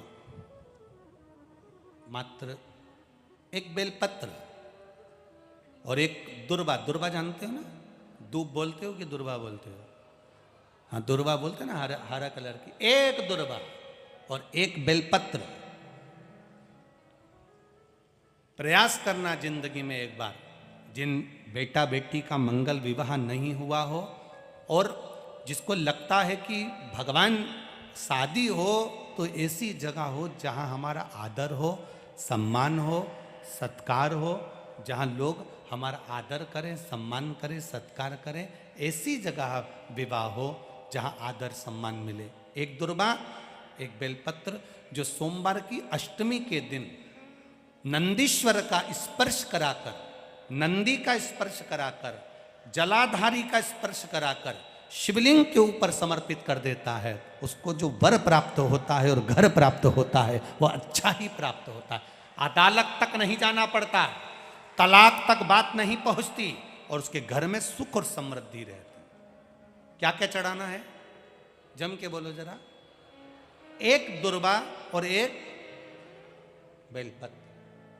बहुत दिन सोमवार की अष्टमी, भगवान शिव की आराधना का दिन है सोमवार की अष्टमी, जिस दिन माता पार्वती और भगवान शिव का मिलन हुआ। अब नरहरि सुनार ने कहा कि विवाह हो तो ऐसा हो, तो गंगा नाम की कन्या के साथ उनका विवाह हो गया। विवाह होने के बाद में माता पिता ने सारा सोने चांदी का काम अपने बेटे को दे दिया। बेटा सोने चांदी का काम करने लगा, समय व्यतीत होने लगा, समय जाने लगा। नरहरि सुनार आज तक किसी मंदिर के अंदर दर्शन करने नहीं गया। केवल अगर दर्शन करे तो महादेव के करे, पूजन करी तो महादेव की करी, आराधना करी तो महादेव की करी, अर्चना करी तो महादेव की करी। कभी पंढरपुर में रहने के बाद भी हरि विठ्ठल का दर्शन करने नहीं गया। अब भगवान की लीला देखिए कितनी विचित्र है। हरि विठ्ठल के सिर पे शिवलिंग, करें दर्शन? अरे बोलो तो जम के करें ना। दुनिया का केवल एक ही भगवान विष्णु का मंदिर ऐसा है जिनके सिर पर शिवलिंग है। कौन है वो? पांडुरंगा हरि विठ्ठल, जिनके सिर पे शिवलिंग। अब नारायण कमर पे हाथ रखकर खड़े थे, शिवलिंग ऊपर। शिवरात्रि का दिन था। मल्लिकार्जुन के मंदिर में नरहरि सुनार शिव जी की आराधना कर रहे थे। ऊपर महादेव बैठे बैठे हरि विठ्ठल से बातें कर रहे थे। हरि विठ्ठल ने आज महादेव से कहा, देखो प्रभु, कितने भक्त दर्शन के लिए आते हैं, कामना लेकर आते हैं, और ललकता देखिए इन भक्तों की। इनके भीतर कितना विश्वास, कितनी दृढ़ता। घंटों तक लाइन लगाते हैं तब जाकर मेरा दर्शन पाते हैं। इतने में महादेव जी जो ऊपर बैठे थे उन्होंने कह दिया हरि विठ्ठल से, सारी दुनिया के लोग तेरा दर्शन करने आते हैं, पर तेरी नगरी में एक रहता है नरहरि सुनार। ना तो उसका बाप तेरा दर्शन करने आया पिताजी, और ना वो आज तक दर्शन करने आया। अब बताओ हरि विठ्ठल, ये कोई अच्छी बात है कि घर में ही कोई रहे और तुम्हारा दर्शन ना कर पाई? अच्छी बात। हरि विठ्ठल ने कहा, आप चिंता मत करो, वो भी थोड़े दिन में अगली एकादशी पर मेरे मंदिर में मिलेगा, ये पक्का है। अगली एकादशी पर? हाँ पक्का। शंकर भगवान ने कहा वो केवल एक की आराधना करता है, किसी मंदिर में आज तक नहीं गया। भगवान विठ्ठल बोले अब तुम देखो, वो मेरे मंदिर में मिलेगा, अभी तुम देखो तो सही। अब हरि विठ्ठल और महादेव दोनों की बात हो गई। अब इतने में एक साहूकार पहुंच गया सुनार के यहाँ। सुनार के यहाँ जाकर कहा, नरहरि, ए नरहरि। नरहरि सुनार ने पूछा, भैया तुम कौन हो? मैं पास के गांव का साहूकार हूं, मेरे घर में बेटे ने जन्म लिया है। मेरे घर में बेटे ने जन्म लिया है? अच्छा, बहुत अच्छी बात है, बेटा जन्मा, आपको बधाई बहुत बहुत। अरे नरहरि, बेटे ने जन्म लिया है, मैंने हरि विठ्ठल से प्रार्थना करी थी जिस दिन मेरे घर में बेटा हो जाएगा उनके कमर में कमर का पट्टा बनवाऊंगा सोने का, रतन जड़ित, और मैं हरि विठ्ठल को पहनाऊंगा। मेरा मन है वो सोने का पट्टा तुम बना दो। नरहरि दास ने हाथ जोड़कर कहा, तुम किसी दूसरे सुनार के यहाँ चले जाओ, मैं नहीं बनाऊंगा। हरि विठ्ठल का पट्टा मैं नहीं बनाऊंगा, तुम किसी दूसरे के यहाँ चले जाओ। मैं तो केवल एक कोई भजता हूं। किसको? जम के तो बोलो जरा, महादेव को। मैं नहीं बनाऊंगा। अरे कमर का पट्टा नहीं बनाओगे? हाँ, तुम्हारा तो काम है सोने का पट्टा बनाना, उसमें क्या दिक्कत है? नहीं, कमर का पट्टा बनाना पड़ेगा तो नाप लेने जाना पड़ेगा, और नाप लेने जाना पड़ेगा तो मंदिर में जाना पड़ेगा, और मैं किसी के मंदिर में जाता ही नहीं शंकर जी के सिवाय, इसलिए मैं जाऊंगा ही नहीं। इतने में साहूकार ने कहा, अगर मान लो नाप हम ला कर दे दें भगवान की कमर का तो बना दोगे ना? नरहरि सुनार ने कहा, उसमें क्या दिक्कत है, तुम नाप ला कर दो, मैं बना दूंगा। साहूकार जी पहुंचे, पंडित जी से कहा, महाराज जी भगवान की कमर का नाप दे दो। कमर का नाप ला के सुनार को दिया। सुनार ने भगवान का सुंदर पट्टा तैयार करा कमर का। ऐसा सुंदर पट्टा, ऐसा सुंदर पट्टा, ऐसा सुंदर पट्टा।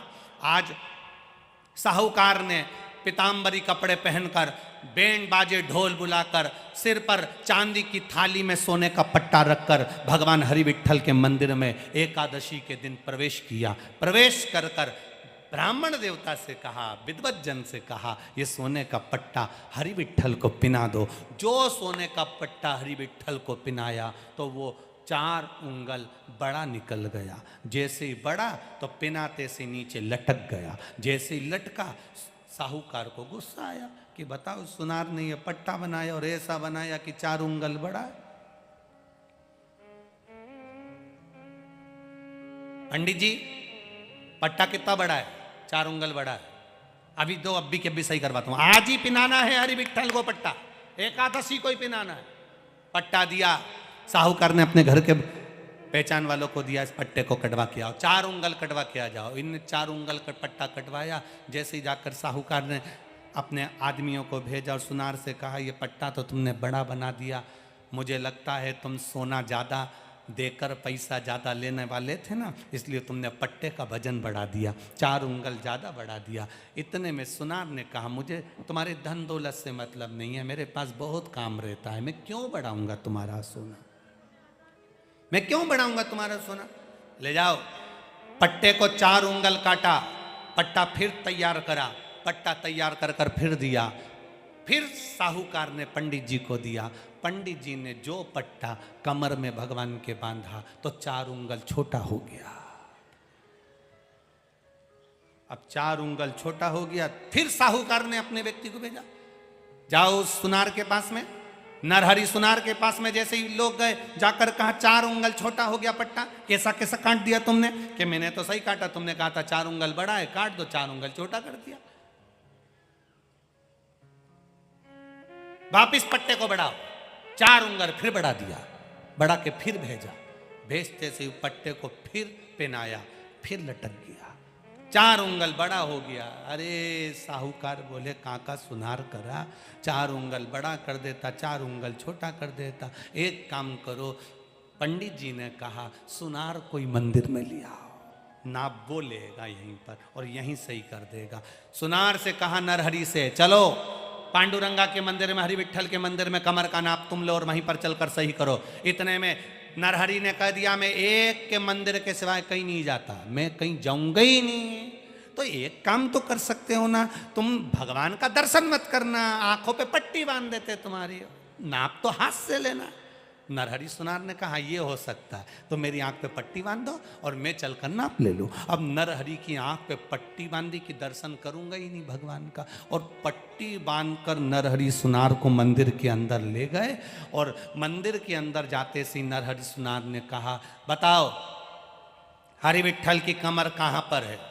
जो नरहरि सुनार कमर को हाथ लगाने लगे, हाथ लगाते लगाते नरहरि सुनार को लगा, ये तो मेरे महादेव मृग छाला पहन कर खड़े हुए हैं, ऐसा लग रहा है कि मेरा बाबा खड़ा हुआ है। पट्टी बंदी थी, विश्वास नहीं हो रहा था कि ये कौन है, तब माना नहीं दिल, तो नरहरि सुनार ने भगवान के शरीर को हाथ लगाना चालू करा। हाथ लगाया तो मालूम पड़ा कि एक हाथ में कमंडल है, दूसरे हाथ में त्रिशूल है। फिर हाथ लगाया चेहरे पर, गले के पास जो हाथ पहुंचा तो ऐसा लगा कि गले में सांप पड़ा हुआ है। नरहरि सुनार को लगा, आवाज लगाकर बोला, तुम तो विट्ठल का दर्शन करा रहे थे, विट्ठल के कमर का पट्टा बनवा रहे थे, ये तो मेरे बाबा महादेव हैं। साहूकार बोला, पागल हो गए हो नरहरि सुनार, विट्ठल हैं। नरहरि सुनार बोले, बाबा भोलेनाथ हैं, विट्ठल हैं, बाबा भोलेनाथ हैं। इतने में नरहरि सुनार ने सिर पे बंधी हुई आंख की पट्टी को जो खोला, सामने विट्ठल ही खड़े थे। नरहरि सुनार ने वापिस बांध लिया, वापिस पट्टी को बांधा, ये तो विट्ठल है। नरहरि सुनार बोले, मेरे साथ धोखा हो रहा है। फिर नरहरि सुनार ने वापिस हाथ लगाया, जो हाथ लगाया फिर शंकर भगवान का दर्शन हुआ, शंकर भगवान का स्पर्श हुआ। फिर पट्टा खोला, सामने विट्ठल थे, नेत्र बंद कर लेते थे तो शिव दिखता था, नेत्र खोल लेते थे तो विट्ठल दिखता था। नरहरि सुनार ने विट्ठल के चरण पकड़ लिए, बस चरण पकड़े और पकड़ कर कहा, आप अपना दर्शन एक बार दिल से दे दो। जो शीश चरण में झुकाया, झुकाते से ही नारायण के चरण में दोनों का दर्शन, नरहरि सुनार को शिव और हरि का दर्शन हो रहा था। बस उस दिन नर हरि सुनार ने चरण पकड़कर कह दिया, मेरे पांडुरंगा हरि विठल, ऐसी कृपा करना, दुनिया में राम का दर्शन करेंगे तो राम के दर्शन का पुण्य मिलेगा, कृष्ण का दर्शन करेंगे तो कृष्ण के दर्शन का पुण्य मिलेगा, देवी का दर्शन करेंगे तो देवी के दर्शन का पुण्य मिलेगा। हे मेरे हरि विठ्ठल, ऐसी कृपा करना, जो तुम्हारे चरण का स्पर्श करे उसे हरि और हर के दर्शन का पुण्य फल प्राप्त हो जाए, ऐसी कृपा कर। तो पहला शरण को पकड़कर उसका दर्शन का सुख किसने पाया था? जम के बोलो जरा, जम के। नर हरि सुनार। वो सहज नहीं, सरल नहीं, वो मेरा शिव, मेरा नारायण कोई सहज नहीं है। इसीलिए वो दोनों का दर्शन, दोनों का सुख, दोनों का आनंद है। इसीलिए कह देते ना, माझा विठ्ठल पांडुरंग, विठ्ठल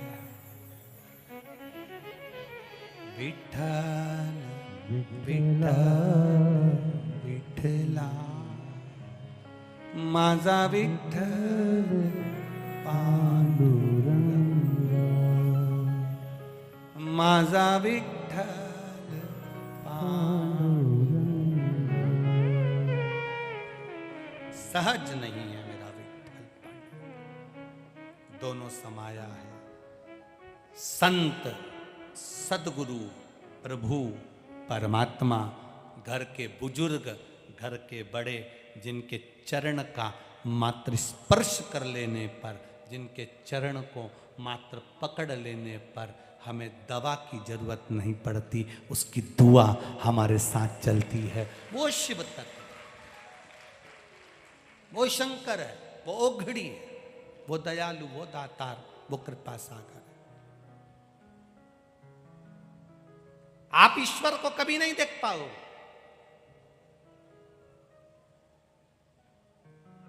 आप नहीं देख सकते ईश्वर को। हमारे नेत्र में इतना काम, इतना लोभ, इतनी आसक्ति, इतनी वासना, इतनी तृष्णा, इतनी आसक्तियां भरी है कि हम अपनी इन नग्न नेत्रों से, इन नेत्रों से हम ईश्वर को नहीं देख सकते। पर इतना विश्वास रखना, हम उस भगवान को नहीं देख सकते, पर वो भगवान हमको देख सकता है। तुम में से कितने लोग हैं जो चोटे को देख लेते हैं? कोई तुम्हारा मंगलसूत्र चुराएगा, कोई तुम्हारी चेन चुरा लेगा, कोई तुम्हारा पर्स चुरा लेगा, कोई तुम्हारा मोबाइल चुरा लेगा। पहले तो आप लोगों से निवेदन है कि सोना, चांदी, हीरा, पन्ना, जो भी कीमती सामान है उसको लेकर कथा में मत पहुंचना। ना तो समिति उसकी जवाबदार होगी, ना यहाँ की प्रशासन जवाबदार होगी, आप खुद जवाबदार होंगे। कोई सामान आपका कीमती लेकर आप कथा में कभी मत आओ। सोने का मंगलसूत्र पहने रहोगे तो बार बार सोने के मंगलसूत्र पर ध्यान रहेगा। खोटेला पहन रहोगे, खोटा पहने रहोगे तो तुम्हारा ध्यान जाएगा नहीं, तुम्हारा पूरा ध्यान कथा में लगा रहेगा। नहीं तो कई लोग अच्छी चप्पल पहन के आ जाते हैं 700, 800, 900 रुपए की, तो उनका ध्यान में ही रखा रहता।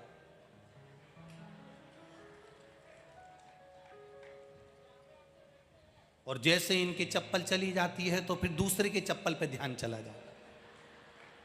अपनी तो गई, अब किसकी ले जाना वहां। अब जब तुम कुछ लेकर आए नहीं हो तो जाए तो आग लगे बस्ती में अपन रहो। अब तुम में से कितने लोग हैं, जैसे यहां कथा कर रही ना, आप ईश्वर को नहीं देख सकते पर ईश्वर आपको देख सकता है। आप भगवान को नहीं देख सकते पर भगवान, जम के बोलो, आपको देख सकता है। आप चोर को नहीं देख सकते पर चोटा तुम्हारे गले में पड़ी हुई। चोर भी इतने समझदार है, हमको तो लगता ना जाने कहां से सीख के आए हैं। नकली छूते ही नहीं है, ओरिजिनल को तुरंत पहचान जाते हैं। वो पहनी पीली साड़ी वाली,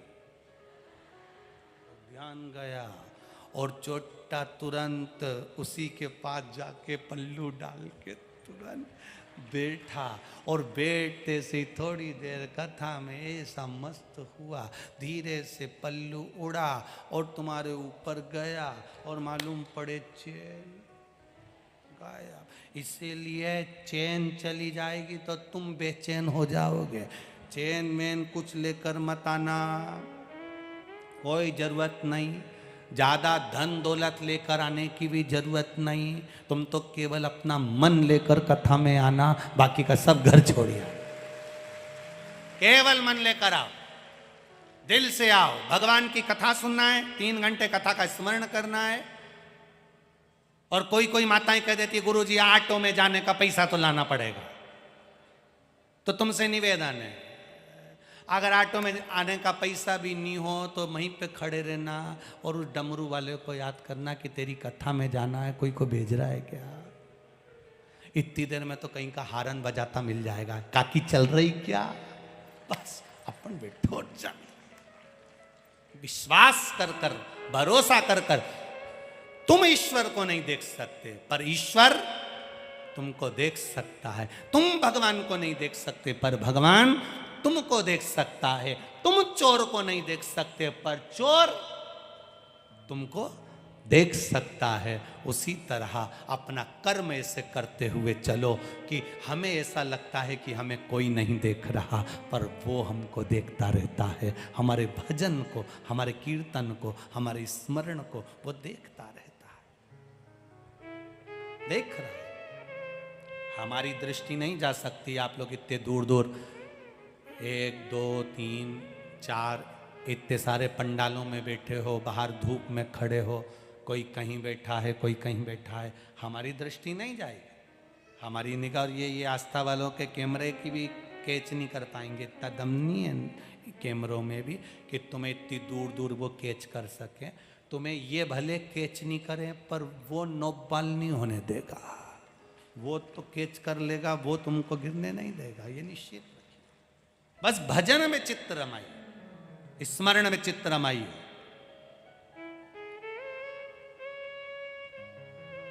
भगवत भजन की ओर अग्रणी। और जब हमारा विश्वास जागृत होता है, देवराज नाम का ब्राह्मण जिसने कभी भगवान शिव की आराधना नहीं करी, जिसने कभी भगवत भजन नहीं करा, केवल उसकी माता शिव मंदिर जाती थी और माता के 1 लोटा जल चढ़ाने का पुण्य उसको जो मिला वो साधारण नहीं था। घर का एक व्यक्ति भी अगर 1 लोटा जल चढ़ा रहा है तो वो खाली नहीं जाएगा, खाली नहीं जाएगा। फिर वही बात जो छत्तीसगढ़ में कही, आज फिर कह रहा है। गांव में, नगर में, समाज में, परिवार में एक व्यक्ति अगर गलत काम कर देता है तो पूरी समाज बदनाम हो जाती है। एक व्यक्ति गलत काम करता है तो पूरा घर बदनाम हो जाता है। एक व्यक्ति गलत काम करता है तो पूरा गांव बदनाम हो जाता है। उसी तरह एक व्यक्ति अगर भजन करने वाला पैदा हो जाए तो पूरा समाज, घर, गांव सब कृतार्थ हो जाए, सब कृतार्थ। 3, जिस गांव में रहते हैं उस गांव को कोई बर्बाद नहीं कर सकता। 3, पहला, पतिव्रता धर्म को पालन करने वाली नारी।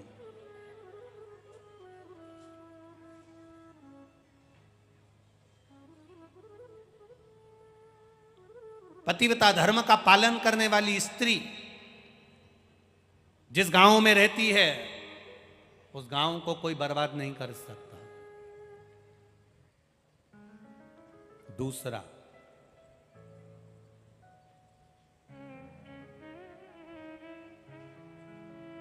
गांव में अगर कोई भगवान का भजन करने वाला, स्मरण करने वाला, भगवान की भक्ति करने वाला गांव में रहता है, उस गांव को कोई बर्बाद नहीं कर सकता। और तीसरा, कोई सत्पुरुष जो दूसरे के दुख को देखकर दुखी हो जाए, दूसरे के सुख को देखकर सुखी हो जाए, दूसरे के दुख सुख में शामिल खड़ा मिलता है। ऐसा सत्पुरुष जिस गांव में रहता है उस गांव को कोई बर्बाद नहीं कर सकता। ये 3 हमारे गांव की रक्षा कर ले, गांव की रक्षा कर। जिस गांव में से गाय माता को एक रोटी भी नहीं मिले, गाय जिस गांव की गाय भूखी रहे, दरवाजे दरवाजे पर फिरने वाली गाय अगर एक रोटी भी प्राप्त नहीं करती, उस गांव की दशा बिगड़ने में देरी नहीं लगती। जिस गांव के दरवाजे पर गाय भूखी ना रहे, जिस गांव के दरवाजे पर किसी भी द्वार पे से एक रोटी भी अगर गौ माता को मिल रही है, वो गांव बर्बाद नहीं हो सकता। उस गांव में कभी बड़ी बीमारी प्रवेश नहीं कर सकती, वो गांव बचा रहता है। कोरोना जैसी महामारी आई, कोरोना जैसी बीमारी आई, बड़े बड़े शहर, बड़े बड़े नगर, बड़े बड़े गांव, बड़े बड़े खेड़े, ना जाने कितने कितने लोग मर गए। पर कोई कोई गांव आपने भी देखा होगा, कुछ गांव तो आपके पास में भी होंगे, कुछ गांव आपसे लगे हुए होंगे, कुछ गांव जिस गांव में तुम रहते हो उसके पास में होंगे, कुछ गांव ऐसे हैं जिस गांव में कोरोना महामारी भी टच कर कर चली गई पर किसी की जान हानि नहीं हुई। अर्थात वहां कोई पतिव्रता धर्म का पालन करने वाली नारी रहती है, वहां कोई सत्पुरुष रहता है, वहां कोई भजन करने वाला सन्यासी, तपस्वी, साधक, उपासक, कोई संत, कोई साधु, कोई गुरुजन वहां निवास करता है। जिसके चरण पड़ते हैं वो रज उड़ती है और उड़ी हुई रज ना जाने कितनों का कल्याण कर देती है। वो साधारण सी भूमि हो ही नहीं सकती। देवराज नाम का ब्राह्मण जो चोरी कर रहा है, धन ला रहा है, देवराज ब्राह्मण चोरी कर कर धन ला रहा है।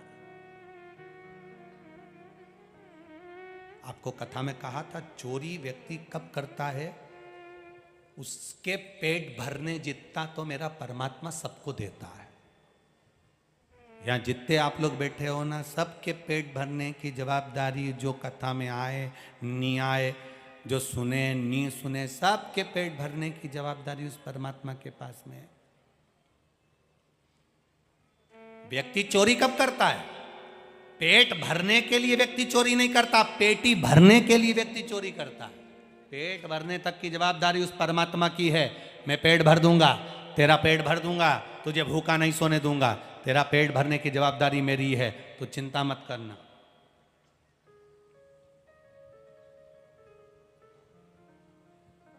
पेट भरने की जवाबदारी उस परमात्मा की है।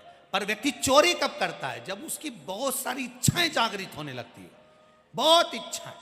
अभी मेरे पास में छोटा सा मोबाइल है, 2000 का, 500 का, 1500 का, अब इच्छा जागृत हो गई, कम से कम 50,000 का मोबाइल लेना है तो 50,000 जोड़ना पड़ेंगे तो फिर तिकड़म लगाना पड़ेगी तो मतलब किसी ना किसी के यहाँ से वो 50,000, या तो जो दुकान पे ग्राहक आएंगे, जो चीज़ तुम 10 रुपए की 15 में दे रहे थे, उस 50,000 के मोबाइल को लेने के लिए तुमने वो 10 रुपए की चीज़ 15 की जगह 20 की कर दी। तुमने उससे ज़्यादा ले लिया, ले तो लिया, पर दुख इसी को तो चोरी कहते हैं। तुम 1 रुपए की चीज़ 2 रुपए में दे दो, चल जाएगा, पर 2 रुपए की जगह तुम 4 रुपए या 10 रुपए में दोगे तो भुगतना पड़ जाएगा। मना नहीं है। एक पानी की बोतल कितने की आती है? जम के बोलो जरा। 20 रुपए की, 10 रुपए की, 15 रुपए की। बाजार में पानी की बोतल मिल रही है 15 रुपए की, 20 रुपए की। वो पानी की बोतल अगर कोई तुम्हें 30 रुपए, 40 रुपए की, बहुत तेज गर्मी पड़ रही है साहब, मेला भरा है, शिव महापुराण सुनने के लिए लाखों लोग आए हैं, पंडाल फुल पड़े हैं, सुबह 8 बजे से लेकर 11 बजे तक कथा हो रही है, टीवी पर 1 बजे से 4 बजे तक आ रही है, अपार भीड़, लोग आ रहे, दर्शन कर रहे, भीड़ बढ़ती चली गई। पानी चाहिए, तो जो 10 रुपए की बाटल थी 20 रुपए हुई, 20 रुपए की बाटल 40 रुपए हो गई। तुमने शिव भक्तों से थोड़ा ज्यादा तो ले लिया, एक थोड़ा ले लो चल जाए, पर ज्यादा से ज्यादा ले लोगे, बाद में हिसाब तो उसको देना पड़ेगा। जब तुमने अपने बेटे से कहा कि ये 100 रुपये ले जा, सरफ की थैली लिया, साबुन लिया और एक काम करना, बिस्कुट का पुड़ा लिया। छोरा गया, 10 रुपए की सरफ की थैली लाया, 10 रुपए का साबुन लाया, 10 रुपए का बिस्कुट का पुड़ा लाया। 100 रुपए में से 30 रुपए चले गए। कितने बचे? जम के बोलो। 70 बचे। तुम्हारा बेटा 100 रुपए लेकर गया था, आया, तुमने उससे पूछा कि नहीं पूछा कितना का सामान लाया? मम्मी आई, 10 रुपए का तो सरफ लाया, आई, 10 रुपए का मैं बिस्कुट लाया, आई, 10 रुपए का मैं साबुन लाया। तो 70 रुपए का है, ला दे। बेटे ने हिसाब दिया कि नहीं दिया? बोलो बोलो, जम के बोलो। दिया ना। जब तुम अपने बेटे से 100 रुपए का हिसाब ले सकते हो तो वो भी तो 100 साल का हिसाब लेगा कि नीचे जाके करा क्या था तूने।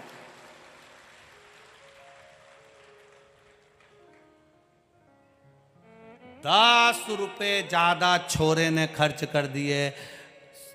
30 रुपए का सामान लगाया था, 70 रुपए होना थे, 60 रुपए लेकर आया। 10 कहाँ है? 10 रुपए की मैंने टॉफी खा ली, आइसक्रीम खा ली। फिर आई ने उठाई मोगरी। मोगरी देखिए, वो जो कपड़ा धोने की नहीं होती, पहले लकड़ी की चलती थी इतनी बड़ी, आजकल तो वो वॉशिंग मशीन चले, यूं छिले है। पहले मोगरी चलती थी, कपड़ा को ऐसे डाल दो नहीं, जुच कूटी पड़ा कूटी पड़ा कूटी पड़ा। फिर आई ने उठाई मोगरी और जो धोया। तूने 10 रुपए व्यर्थ गवा दिए, 10 रुपए बेकार जगह लगा दिए। टॉफी खा गया, आइसक्रीम खा गया, जो धोना चालू करा, बस वो भी, उसके पास में भी एक मोगरी है धोने के लिए। सब मशीन है उसके पास, वॉशिंग मशीन भी है, नरक में पटक देता है, घूमते रहो। वॉशिंग मशीन नरक में घूमते रहो। और एक मोगरी उसके पास में भी, ये गदा लेके चलता है, वो चिल्ला चिल्ला के कहता है हम यम हैं। और उसकी धर्म पत्नी भी साधारण नहीं है, यमराज की धर्म पत्नी धुमोरना। क्या नाम है धर्म यमराज की पत्नी का? नाम क्या है? धुमोरना। वो भी कम नहीं है, वो धुमोरना भी धोना काम करती है, बस एक ही काम उसका, धोना। लोग कहते हैं उसका नाम धुमोरना, धुमोरना नहीं, धोना। वो पचिट पचिट के मारे। इसीलिए कहते हैं महाराज, मत बुरे कर्म कर वरना पछताएगा, भगवान की आंखों से तू बच नहीं पाएगा, तू बच नहीं पाएगा। अरे ओ अज्ञानी मत करना, तेरे कर्म का फल भी तू ही पाएगा। जैसा किया तूने तेरे आगे आएगा। मत बुरे कर्म कर बंदे वरना पछताएगा, भगवान की आंखों से तू बच नहीं पाएगा, तू बच नहीं पाएगा। अरे ओ अज्ञानी मत करना। अपने कर्म का भोग हमें अपनों को भोग, स्वयं को भोग, कोई दूसरा नहीं भोगेगा। शिव तत्व की प्राप्ति। शिव महापुराण की कथा कर रही है, भगवान शंकर का संवाद कर रहा है। देवराज नामक का ब्राह्मण, जिसने कभी शंकर के मंदिर नहीं गया, कभी देवालय नहीं गया, कभी भगवान की शरणागति में नहीं गया, और शिव की शरणागति में ना जाकर वो देवराज चोरी करना प्रारंभ कर दिया। धन चुराया, चोरी कर कर धन को लेकर पहुंच गया शिव मंदिर में। शरीर में ताप हो रहा था, मंदिर में जाकर मौन होकर बैठ गया। शरीर में ताप पड़ रहा है, बुखार आ रहा है, शरीर कष्ट भोग रहा, कष्ट भोग रहा। और जब शरीर में ताप पड़ा, शिव महापुराण की कथा चल रही थी शिव मंदिर के अंदर। ब्राह्मण देवता कथा करते करते कह रहे थे हर हर। जैसे ही कहा हर हर महादेव, देवराज को गुस्सा आ गया क्योंकि मेरे शरीर में ताप पड़ रहा है, बुखार आ रहा है, और ये पंडित जी तो चिल्ला रहा है, बहुत तेज तेज चिल्ला रहा है। जब शरीर में कष्ट है तो फिर चिल्लाना क्यों? चिल्लाए।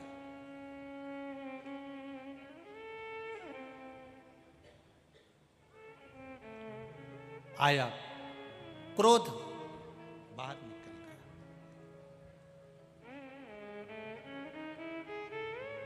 विद्वान की, विद्वत्ता की सबसे बड़ी निशानी है,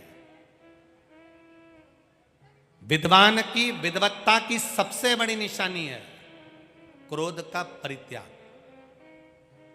आप बहुत विद्वान हो गए, बहुत विद्वत्ता आप में आ गई, बहुत बड़े विद्वान आप बन गए, और मालूम पड़े क्रोध थोड़ा सा रह गया तो वो व्यर्थ है महाराज, बेकार, फिर उसकी कोई महत्वता नहीं, उसकी कोई मूलता नहीं है। एक मेरा माताओं से निवेदन और एक यहाँ पर जो भाई आए हैं उनसे भी निवेदन है, सारी जीजियों से और जितने जीजा लोग आए हैं उनसे भी निवेदन है, जब कथा में घर से निकला करो तब श्री शिवाय नमस्तुभ्यम कहकर निकला करो। जब भूमि पर कथा सुनकर यहाँ से जाओ, या कथा के बीच में जब भजन आता है, भजन के बाद श्री शिवाय नमस्तुभ्यम कहने का मौका मिलता है, तो दिल से अपने मन की बात उस महादेव से कहा करो।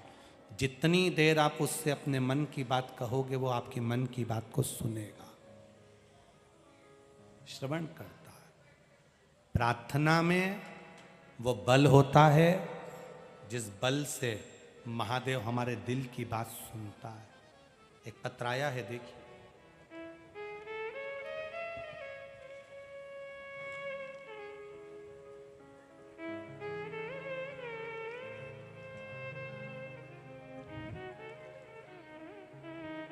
मेरा नाम कुमारी पूजा भरत पाटिल, गांव कारंजा, तहसील बालापुर, जिला अकोला से हूँ। कहीं बैठी हो तो हाथ हिलाइएगा, अगर कहीं बैठी हो तो हाथ हिलाइएगा। मेरा नाम कुमारी पूजा भरत पाटिल,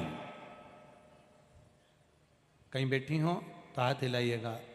मैं पूजा भरत पाटिल, गांव कारंजा, तहसील बालापुर, जिला अकोला से आई हूं। कहीं बैठी हो तो हाथ हिलाइएगा। नहीं दिख रहा? गुरुदेव बाबा के एक लोटा जल का मैं क्या वर्णन करूं। हमारे घर का हर सदस्य बाबा को जल चढ़ाता है। मेरी बहन दीपिका पाटिल, जिसका इंजीनियरिंग पूरा हो गया था, उसके बाद में नौकरी के लिए अप्लाई करती रही पर नौकरी नहीं लगी। बहुत टेंशन में आ गई।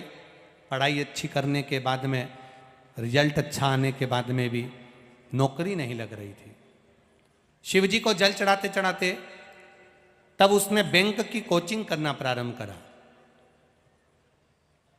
सबके कहने पर शंकर जी के मंदिर में एक लोटा जल चढ़ाने जाती। विचार करा कि अब मैं करूं तो करूं क्या। बैंक की कोचिंग करते हुए बैंक का एग्जाम देने का प्रयास किया। जब एग्जाम का समय आया, एक बेलपत्र की पत्ती पर शहद लगाकर शिवजी को समर्पित करना और बाबा को चढ़ाकर बाबा से कहकर नौकरी के लिए अप्लाई करना। बाबा की कृपा देखिए गुरुजी, इंजीनियरिंग क्लियर करने के बाद भी जब नौकरी नहीं लगी, शिवजी पर भरोसा कर कर एक बेलपत्री और शहद का क्या वर्णन करूं। बाबा की कृपा से 30 अप्रैल 2023 को बाबा ने कृपा कर दी और गवर्नमेंट जॉब बैंक में मैनेजर की पोस्ट पर लगा दी। मैं बाबा को यहां प्रणाम करने के लिए, यह शिव तत्व है, योग घड़ी। तेरी कृपा बिना न हिले एक भी अणु, लेते हैं श्वास तेरी कृपा से तनो तनो। एक पत्र और देखिए, पत्र सभी सुंदर हैं।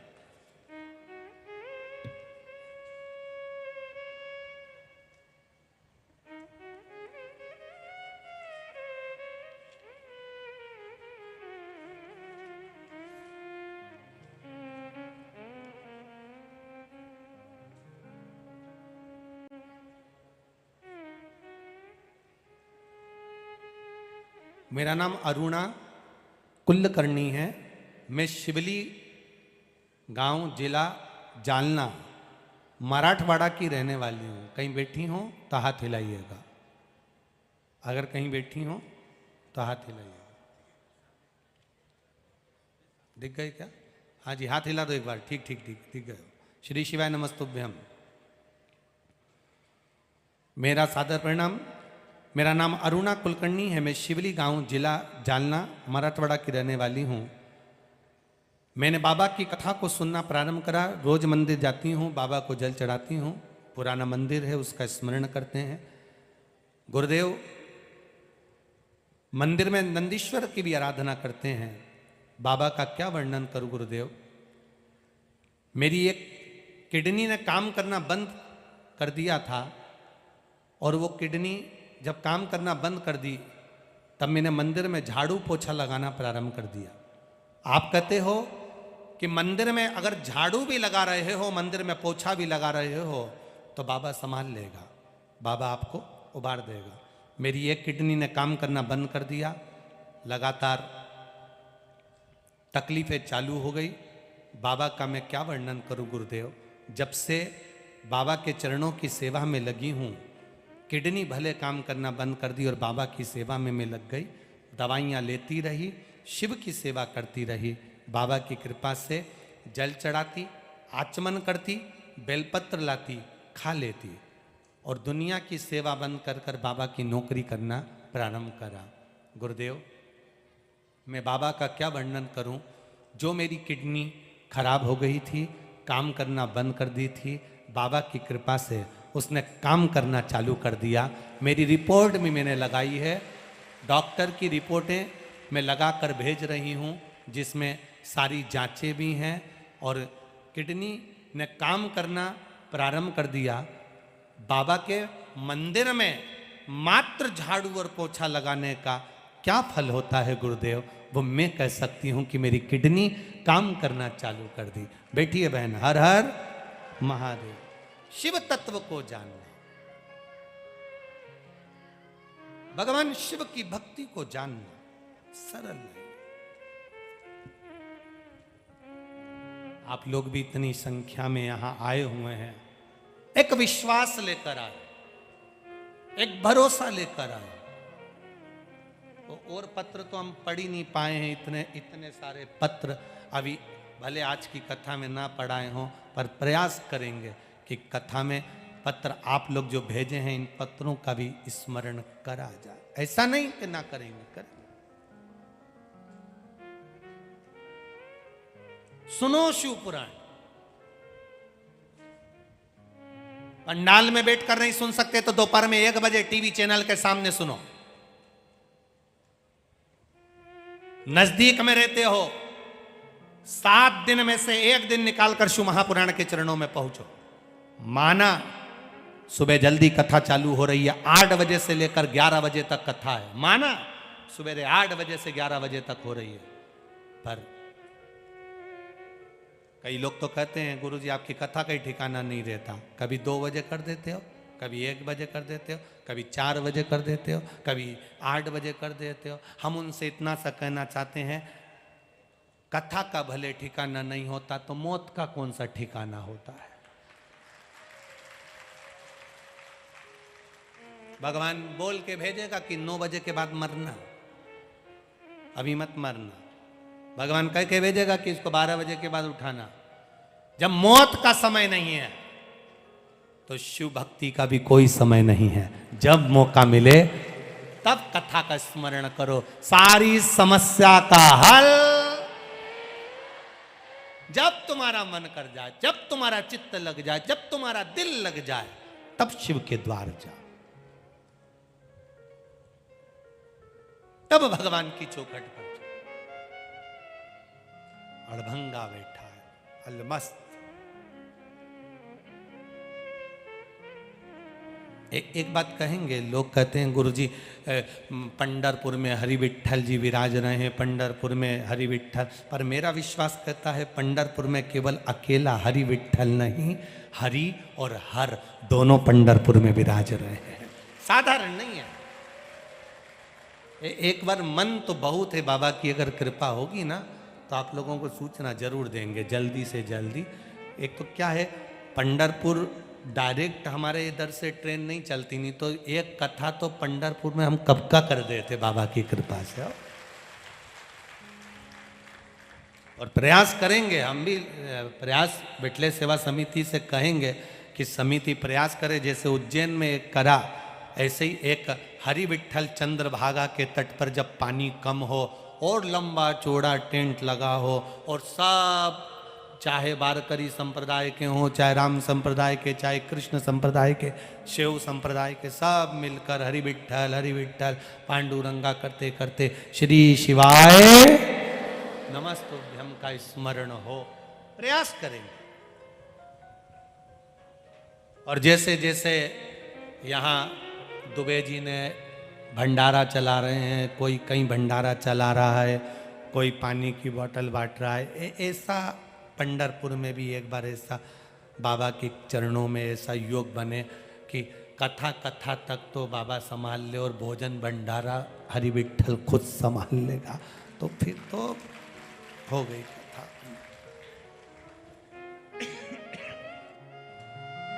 प्रयास शिव तत्व की ओर चलने का मन कर।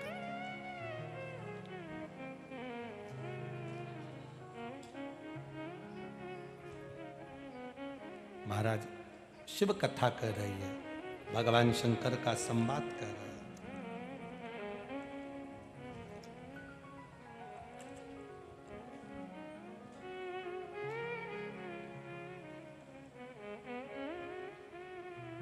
जब हमारी भक्ति दृढ़ हो जाए तब परमात्मा का दर्शन करने में देरी नहीं होती। देवराज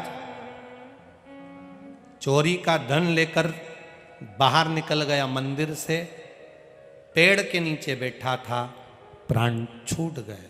इसको नहीं मालूम कि ये पेड़, ये वृक्ष बेलपत्री का है, इसको ये ज्ञात ही नहीं है।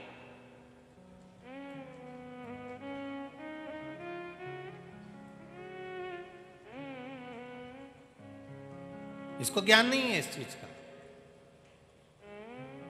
ये तो बस वृक्ष के नीचे शिव महापुराण की कथा कहती है, किसी मुर्दे को अर्थी पर बांध कर ले जा रहे हो और वो मुर्दा भी अगर बेलपत्रे के पेड़ की छांव के नीचे से निकल जाए तो उसको ना तो तर्पण की जरूरत पड़ती है, ना पिंड की जरूरत पड़ती है, ना ब्राह्मण भोज की जरूरत पड़ती है, वो सीधे बैकुंठ चला जाता। बेलपत्री के वृक्ष की मात्र छांव व्यक्ति का कल्याण कर देती।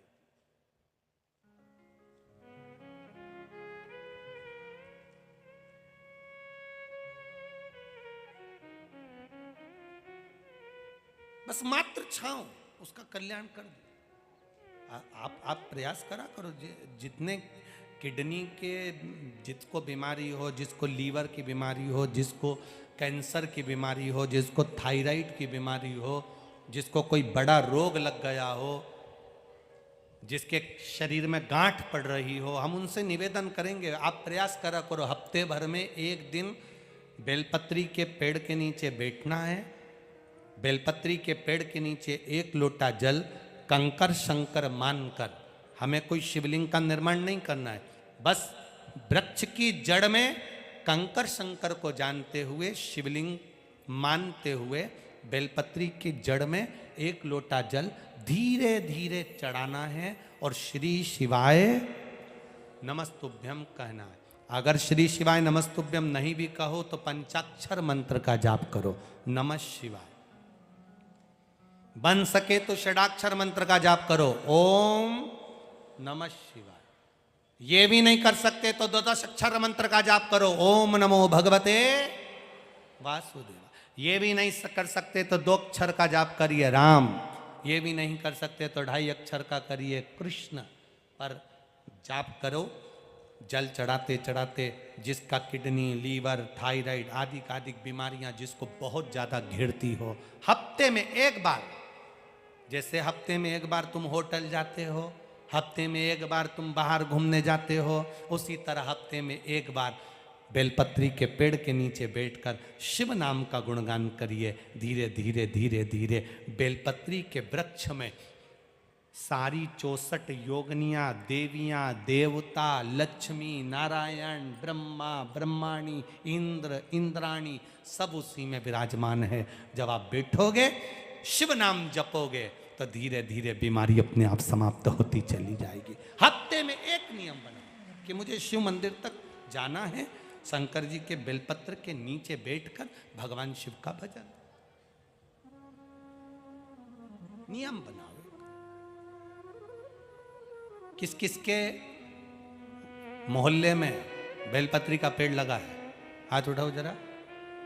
लगा है सबके यहाँ? रखो हाथ नीचे। एक बात बहुत अच्छे से ध्यान करना, जो बेलपत्री का पौधा आपके सिर से ऊपर हो, उसी बेलपत्री के पौधे की पत्ती को लेना चाहिए। जो पौधा आपके सिर से नीचा हो, उस बेलपत्री के पौधे की पत्तियों को नहीं तोड़ना चाहिए, क्योंकि वो कुंवारा रहता है, छोटा रहता है। छोटे के कारणवश उसकी पत्तियों को नहीं तोड़ा जाता। जो बड़ा हो, जिसकी छाया हमारे ऊपर आ रही, जिसकी छांव हमारे ऊपर आ रही। कई लोगों को हम कहते हैं बेलपत्री के पौधे की पूजन करना चाहिए, बेलपत्री के पेड़ की पूजन करना चाहिए, तो उन्होंने गमले में इतना बड़ा पौधा लगा लिया, उसी की पूजन कर लेती हैं, उसी की पत्ती तोड़ लेती हैं। अब जरा विचार करो, पौधे में जो तुमने गमले में बेलपत्री का पौधा लगाया वो छोटा है, उसकी छाया हमारे ऊपर नहीं पड़ रही। हमारे शास्त्र क्या कहते हैं? वृक्ष की छाया हमारे ऊपर पड़ना चाहिए। हाँ, गमले में बेलपत्री का पौधा लगाओ, थोड़ा बड़ा कर लो, बड़ा होने के बाद उसको एकांत में जाकर कहीं जमीन पर लगा कर आ जाओ। वो पौधे को ध्यान रखो, बड़ा होता चले जाए, बड़ा होता चले जाए। रोड के किनारे पर, रोड की साइड में, शमशान जाने वाले रास्ते के किनारे पर बेलपत्री का पौधा लगा होना चाहिए। क्यों? अगर कोई भूल से भी मुर्दे को लेकर जा रहा है, शमशान लेकर जा रहा है, और बेलपत्री की छाया उस पर पड़ जाती है, तो उसका कल्याण हो जाता है, वो फिर जन्म नहीं लेता, उसकी मुक्ति हो जाती है, उसका मोक्ष हो जाता है, वो मुक्त हो गया, वो मोक्ष पा गया। शिव कथा कह रही है, शिव महापुराण की कथा वर्णन कर, शिव तत्व कह रहा। देवराज नामक का ब्राह्मण बेलपत्री के पेड़ के नीचे प्राणों को त्याग दिया। शिव जी आए, नंदी पर बिठा कर ले गए। उसने प्रश्न कर लिया बाबा से, मैंने कभी मंदिर नहीं गया, मैंने कभी पूजन नहीं करी, मैंने कभी आराधना नहीं करी, मैंने कभी जल नहीं चढ़ाया, मैंने कभी शिव नाम नहीं लिया, फिर मुझे मुक्ति कैसे मिल रही है? कहा, तुम्हारी माता 1 लोटा जल शिव जी को चढ़ाती थी। जिस घर का एक व्यक्ति भी अगर शंकर को जल चढ़ा रहा है, प्रतिदिन शिव मंदिर में जल चढ़ा रहा है, उसकी 71 पीढ़ी तर जाती है, उसको फिर कोई जरूरत नहीं पड़ती है। एक भी चढ़ा, खाली न जाता कोई दर से तुम्हारे, मैं भी खड़ा हूँ बाहें पसार, अपने हृदय से लगा लो, लगा लो, गिरा जा रहा हो, उठा लो, उठा लो। कहे लो, कहने आपकी भक्ति प्रबल हो। देवराज देव योग को प्राप्त हुआ। बिंदुक नाम का ब्राह्मण चोरी का धन लेकर पानी में गिर गया, मर गया। सर्प के डसे से, पानी में डूबकर मरे से, स्त्री के हाथ से मरे से, जो मर जाता है उसको कभी वैकुंठ धाम नहीं मिलता, प्रेत की योनि पाकर वो भटकता रहता है। ये कई लड़के होन, कई नवयुवक छोरे होन, बेटा होन, ऐसे हैं। मेरे को उसने धोखा दे दिया, वो लड़की के चक्कर में उसके स्मरण में प्राणों को त्याग दिया। अब उसको इतना भान नहीं हुआ कि तू मर तो गया, ना तो तू बैकुंठ गया, ना तू नरक गया, प्रेत योनि में पड़ा और भटक रहा है। प्रेत योनि में पड़ा भटक रहा है।